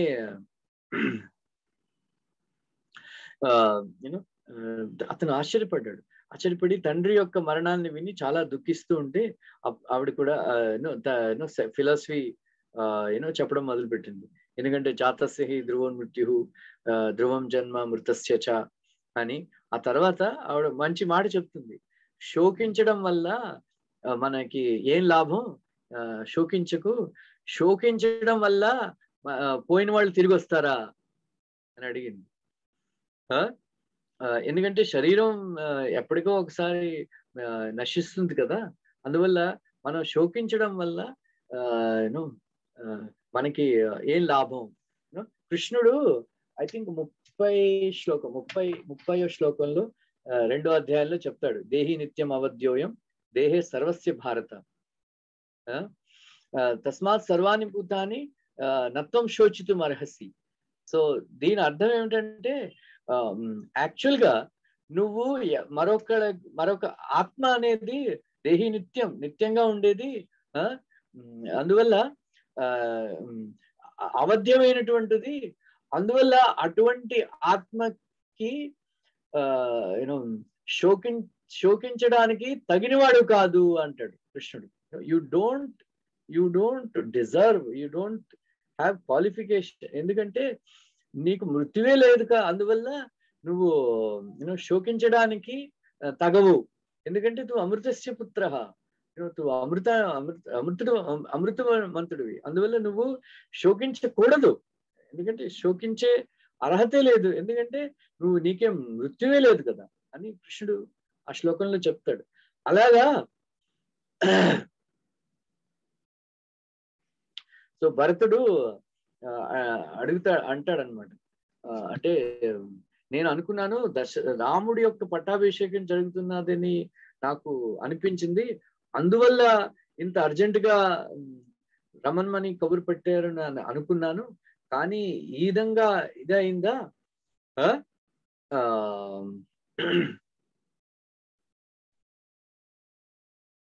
అంటే అప్పుడు దశరథుడు అడుగుతాడు, దశరథుడు చనిపోయే ముందు మాట్లాడిన మాటలు ఏమిటి,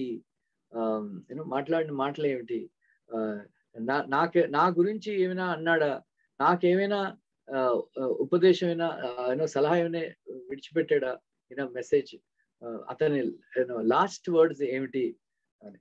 ఇది చాలా ఇంపార్టెంట్. మనం కూడా ఇదే ప్రశ్న అడుగుతాం, మన భక్తులు ఎవరైనా పోతే లాస్ట్ లో ఏం చేస్తాడు, లాస్ట్ లో ఏమన్నాడు అని.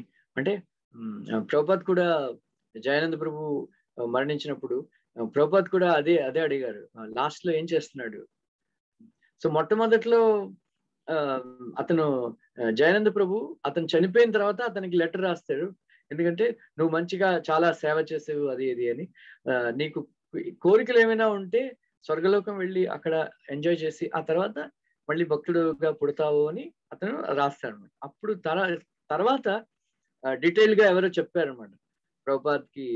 అతను లాస్ ఏంజలీస్ మందిరంలో దగ్గర ఉన్నప్పుడు మంగళారతి టైంలో వాళ్ళు అతనికి మహా గార్లెండ్స్ వేసి మీ యొక్క లెక్చర్ జరుగుతుంటే లెక్చర్ వింటూ అతను ప్రాణం త్యాగం చేస్తాడు అని. అంటే అప్పుడు ప్రభుపాద్ అప్పుడు మళ్ళీ లెటర్ రాస్తారు ఏంటంటే, సో వెంటనే దయానంద ప్రభు గోలోక్ బృందావనం తిరిగి వెళ్ళిపోయారు. ఎందుకంటే అంతకాలచి మామేవా స్మరణ ముక్త కలేవరం ప్రయాతి మద్భావం యాతి నాస్తి అత్ర సంశయ. So glorious. అందువల్ల ప్రభుపాద్ అతనికి చెప్పారనమాట రెండు. ఒకటి ఏంటంటే సుభద్ర రథం మీద అతని ఫోటో పెట్టాలి. సో మన ఇస్కాన్ లో చాలా మంది ఇప్పటి వరకు తిరుభావ తిథులు చాలా మంది డిజైపేర్ అయిపోయారు కదా, సమాధి పొందారు. కానీ వాళ్ళ పేర్లు మాత్రం వైష్ణవ్ క్యాలెండర్ లో వాళ్ళు మెన్షన్ చేయరు. కానీ ప్రభుపాద్ స్పెసిఫిక్ గా చెప్పారు జయానంద ప్రభు తిరుభావ తిథి అతను ఈ వైష్ణవ్ క్యాలెండర్ లో మెన్షన్ చేయాలి అని. అంటే అప్పుడు సో చాలా మంది భక్తులు మనం వింటూ ఉంటాం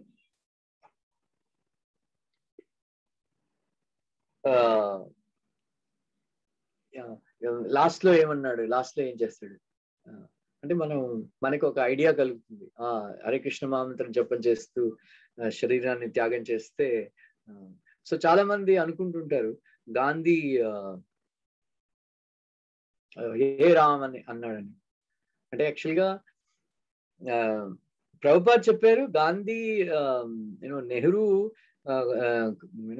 కుక్కై పుట్టాడు, కానీ గాంధీ మాత్రం పయస్ మ్యాన్, పుణ్యకర్మలు చేశాడు, అందువల్ల మంచి జన్మే దొరికింది అని ప్రభుపాద్ సర్టిఫై చేశారు. He he's not gone back. ఎందుకంటే జీవితం అంతా కూడా ఇదే కాన్షియస్నెస్, ఈ చైతన్యంలో ఉండేవాడు అతను. నేను భారతీయుడిని, వీళ్ళు బ్రిటిష్ వాళ్ళు, వీళ్ళు బయటికి వెళ్ళిపోవాలి. సో దేహాత్మ బుద్ధిలోనే గడిపాడు. అందువల్ల ఎప్పుడు వైకుంఠం వెళ్ళాలని స్థితి పొందాలని ఎప్పుడు కూడా అతను కాంక్షించలేదు. అందువల్ల అతనికి ముక్తి పొందలేదు అని ప్రభుపాద్ చెప్పారు. సో అతని సెక్రటరీ ఒక అతను పేరు తెలియదు నాకు, మర్చిపోయాను. అతను పుస్తకం రాశాడు, ఒక తమిళియన్ అనమాట, పర్సనల్ సెక్రటరీ. అతను మాత్రం ధృవీకరించి చెప్పాడు. చాలా మంది అనుకుంటారు హే రామ్ అని అన్నాడానికి, కానీ చనిపోయే ముందు మాత్రం గాంధీజీ హే రామ్ అనలేదు అని అతను సర్టిఫై చేస్తాడు. సో కైకేయి, సో నా రామలక్ష్మణులు చాలా గొప్ప అదృష్టవంతులు. తండ్రి చనిపోయే ముందు అంత్యక్రియలు అవి చేయగలిగే అదృష్టం కలిగింది. వాళ్ళు ఎక్కడా సో తర్వాత కైకేయిని అడుగుతారు దశరథుడి యొక్క లాస్ట్ వర్డ్స్ ఏమిటి అంటే హే రామ్, హే లక్ష్మణ్, హే సీత ఇవేను. ఎందుకంటే వాళ్ళు కొన్నాళ్ళ వరకు కలిసే భాగ్యం లేదు కదా వాళ్ళకి. అందువల్ల వాళ్ళ ముగ్గురినే తలుచుకుంటూ చనిపోయాడు. అంటే అప్పుడు అతనికి అనుమానం కలిగింది, ఏంటి రాముడు లేడా అంటే. అప్పుడు చెప్తుంది కైకేయి చాలా సంతోషంతో, నిన్ను రాజు చేయడానికి నాకు దశరథుడు 2 వరాలు ఇచ్చాడు, ఆ వరాలు ఉపయోగించి నిన్ను రాజుని చేయాలని రాముణ్ణి అరణ్యానికి పంపించేశాను అంటే అప్పుడు ఇంకా షాక్ తినేస్తాడు. ఏమిటి యాక్చువల్గా అంతకు ముందు చెప్తుంది అనమాట, రాముడు లేడు ఇక్కడ, వాళ్ళంతా కూడా అరణ్యానికి వెళ్ళారు అని. అంటే అప్పుడు అడుగుతాడు అరణ్యానికి, అప్పుడు ఆ రోజుల్లో సరిగ్గా బిహేవ్ చేయని వాళ్ళకి రాజులు తన కొడుకుల్ని కూడా అరణ్యానికి వెళ్ళిపోవాలని బహిష్కరించేసేవారు. అలాగా ఏమిటి ఎవరైనా ఇతరుల భార్యల పట్ల ఆసక్తి చూపించాడా, ఎవరైనా బ్రాహ్మణుల్ని హింసించాడా, ఏ విధమైనటువంటి అంత గొప్ప అపరాధం చేశాడని రాముణ్ణి అరణ్యానికి పంపించారు అని భరతుడు అడుగుతాడు అనమాట. ఏం చేశాడు, ఎందువల్ల అంత నిర్దాక్షిణ్యంగా అంత క్రూరంగా మా తండ్రి ప్రవర్తించాడు అంటే కైకేయి చెప్తుంది అయ్యో రాముడు మంచి గుణవంతుడు, మంచివాడు, అటువంటి పనులు ఎప్పుడు కూడా చేయడు, మరి అరణ్యానికి ఎందుకు పంపించాడు అంటే అప్పుడు కైకేయి చెప్తుంది, నేను 2 వరాలు పొందాను, నువ్వు నువ్వు నిన్ను రాజుని చేయాలని రాముడిని అరణ్యానికి పంపించాను అంటే ఇంకా భరతుడు యొక్క నిజమైనటువంటి క్యారెక్టర్ మనకి ఇక్కడి నుంచి తెలుస్తుంది. మనకి నెక్స్ట్ వీక్ మనం డీటెయిల్ గా విందాం భరతుడు ఎలా రియాక్ట్ అయ్యాడు. సో మొట్టమొదటిది భరతుడు చెప్పిందంటే, ఛీ ఛీ ఎంత దుర్మార్గురాలివి, నేను ఎంత దురదృష్టవంతుడిని, నాకు రాముడు లాంటి ఇంత గొప్ప సహోదరుడు నాకు కలిగింది, కానీ ఎంత దురదృష్టవంతుడిని, నీ కడుపులో నేను పుట్టాను. సో రాముడికి నీ మీద ప్రేమ లేకపోతే ఇప్పుడే నిన్ను చంపేసిండేవాడిని అని అంటే కైకేయికి చాలా హతాశ అయిపోతుంది భరతుడిని యొక్క రియాక్షన్ చూసి. సో అందువల్ల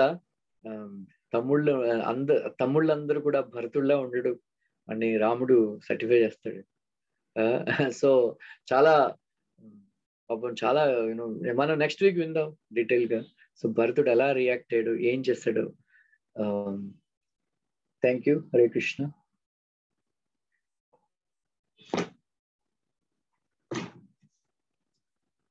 ఎనీ క్వశ్చన్స్?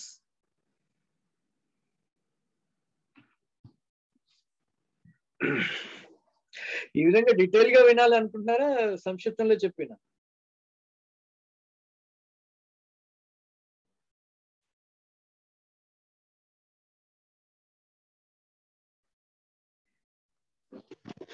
చాలా బాగా చెప్తున్నారు ప్రభుజీ. ఇలాగే డీటెయిల్ గా చాలా బాగా వినాలనిపిస్తుంది. అసలు కళ్ళకు కట్టినట్టుగా కూడా మనసుకు హత్తుకున్నట్టుగా అనిపిస్తుంది ప్రభుజీ. చాలా బాగా చెప్తున్నారు.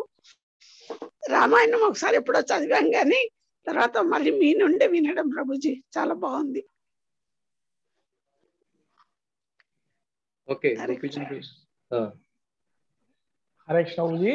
Prabhuji, I have a small doubt. Yeah. Maybe I have not heard properly. One time Prabhuji said that Ramula varu kallato tannadam valna Ahalya human form తీసుకుంది అన్నది తప్పు అని. కొంతమంది కానీ కొంతమంది వాళ్ళు అనుకుంటూ ఉంటారు, ఈ వార్త మాత్రం ఇలాగే అనుకునేవాడు. రాముడు యాక్చువల్ గా ఒరిజినల్ గా ఆవిడ్ని గౌతముడు ఆవిడ్ని రాయి అయిపోయని అతను శపించడు. గాలిని తింటూ అదృశ్యంగా ఉంటూ తపస్సు చేసుకో అని. కానీ ఈ ప్రచారం మాత్రం అయిపోయింది ఏంటంటే రాయిలా అన్నాడు. రాయి అయిపోయిన రాయిలా అచేతనంగా ఉండు అని అతను. అందువల్ల ఈ వార్త ప్రసారం అయిపోయింది ఏంటంటే రాముడు రాయిని ముట్టుకుంటే స్త్రీ అయిపోయింది. మీరు ప్రజల్లో ఆ విధంగా ప్రచారం అయిందండి. అందువల్ల ఇది అనుకుంటారు, కానీ ఒరిజినల్ గా ఆఫ్ కోర్స్ ఆవిడ రాయి అవ్వలేదు. సో దెన్ పాస్ట్ టైం అయిందా లేదా, అయిందా కాలేదా? A past time? ఈ బోట్ వాళ్ళ కాదు, అహల్య ట్రాన్స్ఫార్మ్ కావడం, హ్యూమన్ బాడీకి రావడం. సో అదే ఆవిడ అదృశ్యంగా ఉన్నది. సో రాముడు ఆశ్రమంలో ప్రవేశించగానే ఆవిడ గ్రాస్ బాడీ లేదనమాట ఆవిడికి. అదృశ్యంగా కనిపించకుండా ఉన్నది. ఎందుకంటే గౌతమ్ ఋషి తన తపశక్తితో, ఎందుకంటే నువ్వు ఇంద్రియాలతో బయట ప్రపంచాన్ని చూస్తే మళ్ళీ ఆకర్షితురాలు అవ్వచ్చు అని నాకు అనుమానం. అందువల్ల నేను నా ఆశీర్వాదంతో నువ్వు ఎవరికి కనబడకుండా గాలిని తింటూ నువ్వు తపస్సు చేసుకో, రాముడు నామాలను చేసుకో. రాముడు త్రేతాయుగంలో వచ్చినప్పుడు నీకు ముక్తి మళ్ళీ మామూలుగా అయిపోతావని గౌతముడు అహల్యకి చెప్తాడు అనమాట. సో రాముడు, విశ్వామిత్రుడు, లక్ష్మణుడు ఆశ్రమంలో ప్రవేశించగానే ఆవిడ ప్రకటన అవుతుంది. అంతేగాని అతను రాయలు ముట్టుకోవడం ఇవన్నీ కూడా ఏం లేదు. రాముడు, విశ్వామిత్రుడు, లక్ష్మణుడు ఆశ్రమంలో, ఆ గౌతమ ఋషి ఆశ్రమంలో ప్రవేశించగానే అహల్య ప్రకటనై గ్రాస్ బాడీలో ప్రకటనై వెంటనే రామ అని ప్రణామం చేస్తుంది. సో అదే పెద్ద తత్వం అన్నమాట. ఆవిడికి ఎలాగ తెలుసు, ఎందుకంటే రాముడిని ఎప్పుడు చూడలేదు. ఆవిడ సత్యయుగంలో పుట్టిన ఆవిడ. కానీ రాముడు ఎలా రికగ్నైజ్ చేసింది, ఎందుకంటే విశ్వామిత్రుడు కూడా ఉన్నాడు, లక్ష్మణుడు కూడా ఉన్నాడు. కానీ రాముణ్ణే చూసి ఆవిడ ఎలా రికగ్నైజ్ చేసింది అని అంటే అప్పుడు వాళ్ళు తాత్పర్యంలో ఆచార్యులు రాస్తారు. ఎందుకంటే రాముడు, సీత ఆల్రెడీ వేదాల్లో చెప్పబడ్డాయి, భద్ర, బద్రి అని నామాలు కూడా ఉన్నాయి వేదాల్లో. సో అందువల్ల వాళ్ళకి కొంతమంది ఋషులకి ఆల్రెడీ తెలుసు రాముడు అంటే ఎవరు. అందువల్లే గౌతమ ఋషి రామనామం చేసుకో, రాముడు వస్తాడు నిన్ను ఉద్ధరిస్తాడని అన్నారని దానివల్ల మనకి తెలుస్తుంది అన్నమాట. అది తత్వార్థం. ఒక చోట ఒక డివోటీ చెప్పేటప్పుడు హీ సెడ్ వెన్ రాముల వారు పోతున్నప్పుడు నడుస్తున్నప్పుడు ఆ ధూళి ఎగిరి పడింది. రాముల వారు ఏదో పోతున్నప్పుడు ఫుట్బాల్ ఆడినట్లు రాయి కాలుతో తనలేదు.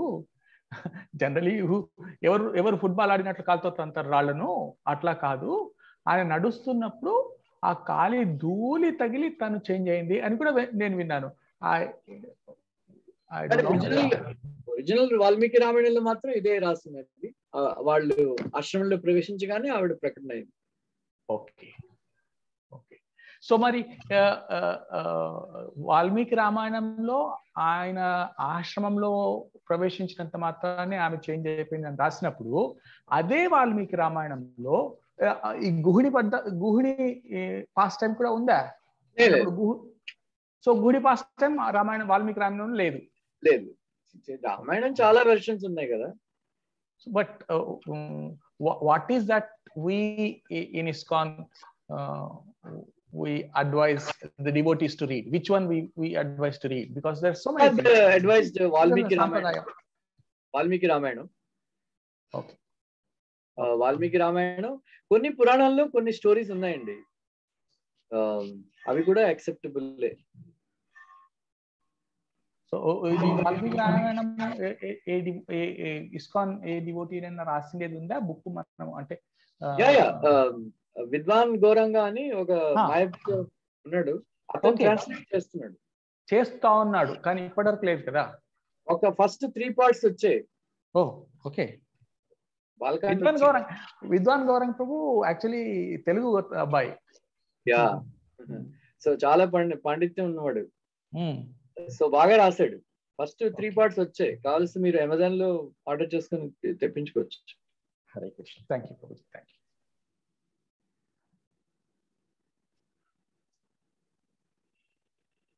చెప్పండి శివప్రసాద్ గారు. హరే కృష్ణ ప్రభుజీ. ధన్యవాదాలు ప్రభుజీ. రామాయణం ఏంటంటే అది మీ ముఖత వింటుంటే ఏదో ఎక్కడికో ట్రాన్స్జెండర్ లోకంలోకి వెళ్ళిపోతున్నట్టుగా అనిపిస్తుంది ప్రభుజీ. ఏదో చిన్నప్పుడు ఏదో కథగా తెలుసు, కొంచెం పెద్ద అయిన తర్వాత ఓకే ఇది చరిత్రలో జరిగింది అని తెలుస్తుంది. కానీ మీ ముఖత వింటుంటే అది ఏంటో అది పర్సనల్ లైఫ్ కి ఎలాగ అప్లై చేసుకోవచ్చు, మనం మోరల్స్ ఎలాగ పాటించాలి, యూనివర్సల్ నీతి నియమాలు ఏంటి, వీటన్నింటికి మించి దైవభక్తి ఎలా చేసుకోవాలి అనేది ప్రతి ఆస్పెక్ట్ ఇంక్లూడింగ్ లిటరేచర్ ఆస్పెక్ట్ కూడా కవర్ చేసి చెప్తున్నారు ప్రభుజీ. అది ఎక్కడికో ప్రభుజీ మమ్మల్ని. హరే కృష్ణ ప్రభుజీ. రామాయణం అంతా కరుణ్ రస. ఇప్పుడు ఇక్కడ నుంచి మంచి నెక్స్ట్ వీక్ చాలా మిస్ అవ్వకండి. చాలా ఎవరైనా వింటే మాత్రం ఏడ్ చేయడమే గట్టిగా. భరతుడి యొక్క కండిషన్. రామాయణాన్ని ఎలా అర్థం చేసుకోవాలనే లెవెల్ నా లెవెల్ ని పెరిగింది. మీ చెప్తున్న విధానాన్ని బట్టి మా లెవెల్ పెరిగిపోయిందని అనుకుంటున్నాను రోజు. అవి ఏ విధంగా అర్థం చేసుకోవాలి రామాయణాన్ని, ఒక కథలా కాదు విషయం అర్థమవుతుంది ప్రభుజీ. సత్వార్త మనం తెలుసుకోవాలి. ఓకే, హరే కృష్ణ.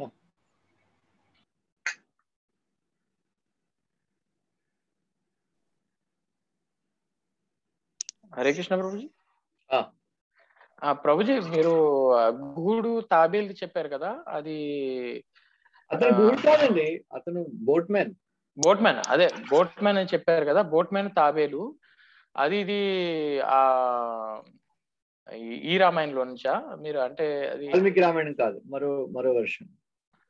అంటే ఇది బోట్ మ్యాన్ ఈయన రాసిందే కదా, ఎవరిది అది మర్చిపోయింది. వాల్మీకి ముని కాదు, వాల్మీకి కాదు. అంటే ఇది కాలు కడగడం అదంతా ఆయన ఇది తులసిదాస్ రాసిందే కదా. అంటే మీ తాబేలు స్టోరీ మరి అది ఇప్పుడు ఫస్ట్ టైం విన్నాను, చాలా రియలైజేషన్. అంటే ఎందుకు ఇలాగ జరిగింది అంటే ఋషుల దర్శనం ఏమో అనుకుంటున్నాను. అది ఎలాగది తాబేలు అవి అవ్వడం? అతను వైకుంఠంలో తాబేలు అంట. తాబేలు నారాయణ పాదపద్మాలు చూసి ఆకర్షితుడైపోయి ముట్టుకోవాలని అనుకున్నాడు. అంటే లక్ష్మీదేవి చీకొట్టేస్తుంది వెళ్ళిపోని. ఇది కామెంటరీ అండి ఇది? అంటే ఓకే ఓకే, చాలా రియలైజేషన్. అంటే అది నెక్స్ట్ మళ్ళీ మీరు మహాభారతంలో చెప్పారు, అది కూడా అదే మృత్యు దేవత. It's really first time. చాలా సో అందువల్ల ఎవరిని నిందించకూడదు మనం. మృత్యు వచ్చినప్పుడు అంతే.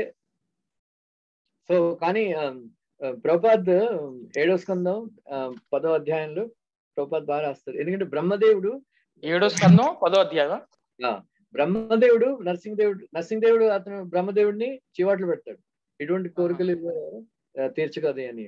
అంటే అప్పుడు బ్రహ్మదేవుడు నరసింహ భగవానికి ప్రార్థన చేస్తాడు. అప్పుడు అతను బ్రహ్మదేవుడు అంటాడు, ఎవరైతే మీ శరీరం మీద ధ్యానం చేస్తారో వాళ్ళు మృత్యుని కూడా దాటేస్తారు అని.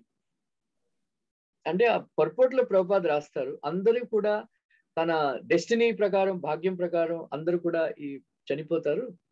కానీ కృష్ణ భక్తులు మాత్రం నరసింహదేవ భగవాన్ని పూజిస్తే మాత్రం వాళ్ళ వయస్సు లేకపోయినా, ఆయుష్ సమాప్తం అయిపోయినా సరే నరసింహ భగవంతుడు వాళ్ళ లైఫ్ ని ఎక్స్టెండ్ చేయగలరు. ఒక కృష్ణ భక్తుల విషయంలో మాత్రం డెస్టినీ పనిచేయదు. కృష్ణుడికి ఇష్టమైతే వాళ్ళ లైఫ్ స్పాన్ ని ఇంక్రీజ్ చేస్తాడు అని ప్రభుపాద్ రాస్తారు. సో మనకి గురువాయూరప్పన్ టెంపుల్ అతను కట్టించిన రాజు గొప్ప కృష్ణ భక్తుడు అనమాట. కృష్ణ భక్తుడు అయితే వాళ్ళు జ్యోతిష్యులు చెప్తారు. అప్పుడు ఆ జ్యోతిష్యులు చాలా గొప్ప వాళ్ళు ఉండరు కదా, నువ్వు పాము కాటు వల్ల చనిపోతావు అని. అంటే అప్పుడు అతను అప్పుడు గురువాయూరప్ప టెంపుల్ వాళ్ళు కన్స్ట్రక్షన్ చేస్తుంటే ఆ సమయం వచ్చి దాటిపోతుంది అన్నమాట. నువ్వు పాము కాటు వేసి చనిపోవడం అంతా అప్పుడు ఆ మందిరం కట్టిన తర్వాత అప్పుడు జరుగుతుంది అనమాట. అలాగా అది కూడా ఉంది. చాలా thanks Prabhuji, very realization class, heartful class. Thank you very much. How can we correlate in Bhagavad Gita? Krishna says that najayate riyate va. So that statement to the statement of Brahma. Brahma is one inhalation of Vishnu, but Krishna's statement is eternal. So how can we relate when Krishna there he is saying that it is inevitable that a person who has taken a birth has to die. So అన్నప్పుడు ఇక్కడ ఏదో బ్రహ్మ ఆ past time కాక ముందు ఎవరు చనిపోవట్లేదు అని ఈ రెండిట్లో హౌ కెన్ వి కోరిలేట్, ఎట్లా అర్థం చేసుకోవచ్చు అంటారు? అదే ఎందుకంటే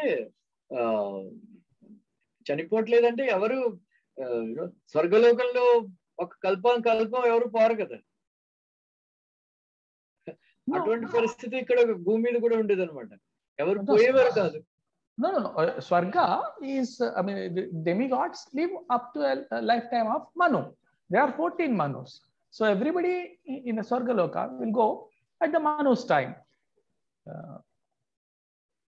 That is, in a Kalpa, almost 14 times they will go. So there is longer duration, but లేదు అనేది ఎట్లా, హౌ కెన్ వి కోరిలేట్? సృష్టి ఆరంభంలో అన్నమాట ఇది జరిగింది. అప్పుడు ఒక తర్వాతే మృత్యుదేవతను సృష్టించడం ఇవన్నీ కూడా జరిగాయి అన్నమాట. బ్రహ్మకే ఉన్నప్పుడు, బ్రహ్మ హిమ్సెల్ఫ్ ఈజ్ డైయింగ్ అన్నప్పుడు హౌ కెన్ వి? మొట్టమొదట్లో ఆ పరిస్థితి ఉండేది. తర్వాత మృత్యుదేవత రావడం, అందరినీ చంపడం ఇప్పుడు మొదలైంది. అది కూడా భూమి మీద భూమి మీద ఇవన్నీ జరుగుతూ ఉంటాయి. మృత్యుదేవత లేకపోతే మిగతా వాళ్ళందరూ కూడా దేవతా లోకంలో కూడా చనిపోవడం అనేది లేదు కదా. అంటే యుగాంతం అయిపోతేనే మొత్తం అంతా డివాస్టేషన్ అయితేనే వెళ్ళిపోవడం, చనిపోవడం తప్ప లేకపోతే లేదనే కదా. No. Prabhuji, there is no death in Devaloka అన్నది ఇట్స్ రాంగ్ స్టేట్మెంట్. అంటే వాళ్ళు పడిపోతారండి అక్కడి నుంచి. పడిపోవడం అనేది కాదు, they have the death. It is stated very clearly that the demigod in the Bhagavatam, that demigods will live, the maximum limit, the maximum lifetime of demigod is up to a Manvantara. అదే మీరు అర్థం చేసుకోండి, clear గా ఉన్నది. మనం పుణ్యకర్మాలు చేసుకుని స్వర్గానికి వెళ్తాం, రైట్? స్వర్గానికి వెళ్తే అక్కడ 30 ఏళ్ళ మీద వాళ్ళు ఏజింగ్ ఉండదు. 30 ఏళ్ళ తర్వాత 30 ఏళ్ళ వరకే వాళ్ళు ఏజ్ అవుతారు. ఆ తర్వాత కౌంట్ అవుతుంది. మీటర్ చాలు అయిపోతుంది. మీటర్ స్టార్ట్ చేస్తుంది. సో 1 2 అలాగా.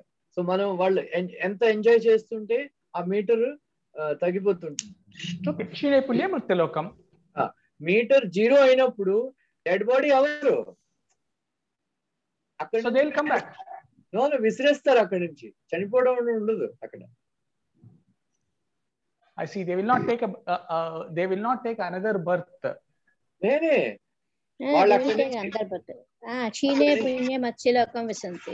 అక్కడి నుంచి విసిరేస్తారు వాళ్ళు.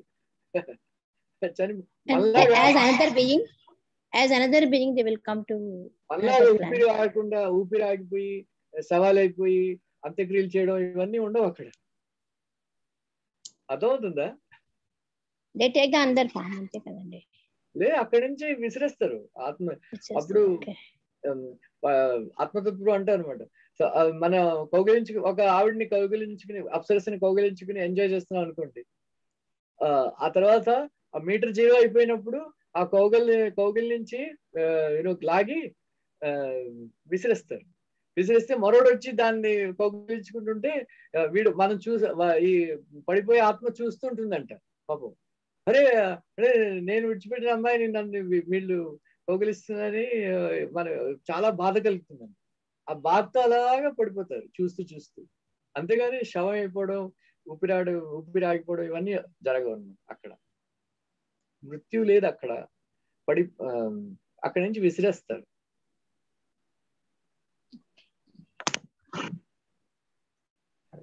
Okay, not convinced? Oh, thank you, Prabhuji. No. What I know only little, Prabhuji.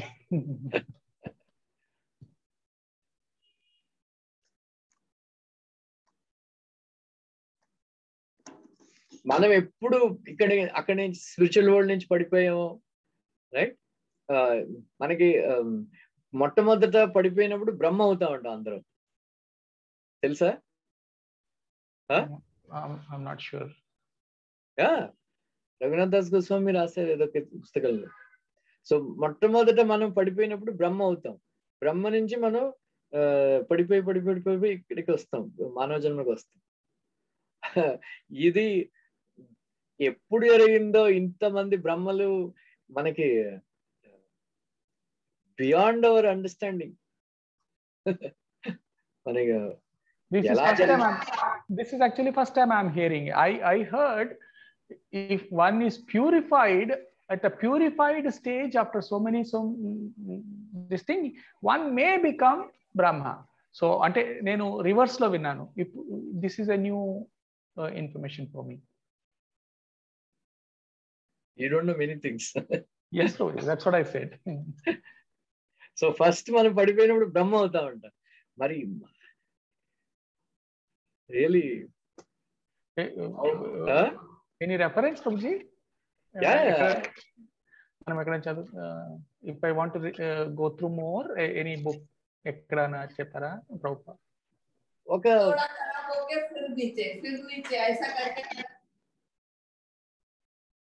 Sorry Prabhuji. Raghunath Das Goswami రాశారంటే ఏదో పుస్తకం. ఒక భక్తుడు తన క్లాస్ లో చెప్తున్నాడు, నేను ప్రభుపాద్ నుంచి కూడా నేను విన్నాను, కన్వర్సేషన్ లో ఉన్నది. I see. It is there. Hare Krishna. So how it is inconceivable, how we came here, what Srishti, Adbhut Krishna Bhagavan Srishti. Sure. Okay. Namaste Narasingaya Praladalagadayine Hiranyakashi Purvakshaha Shilatankanakalaye Ito Nashinga Parato Nashinga Yato Yato Yami Tato Nashinga Vahe Nashinga Hridaye Nashinga Narasinghamadim Charanam Prapade Tava Karakamalabare Naka Adbhuta Shringa Dalita Hiranyakashipu Tanubringa Keshavadrita Narahari Rupa Jai Jagadisha Hare Jai Jagadisha Hare Jai Jagadisha Hare Jaya Narsingha Dev Jaya Narsingha Dev Narsingha Dev Jaya Narsingha Dev Jaya Prahlad Mara Jaya Prahlad Mara Jaya Prahlad Mara Narsingh Dev Bhagwan ki jai. Jaya.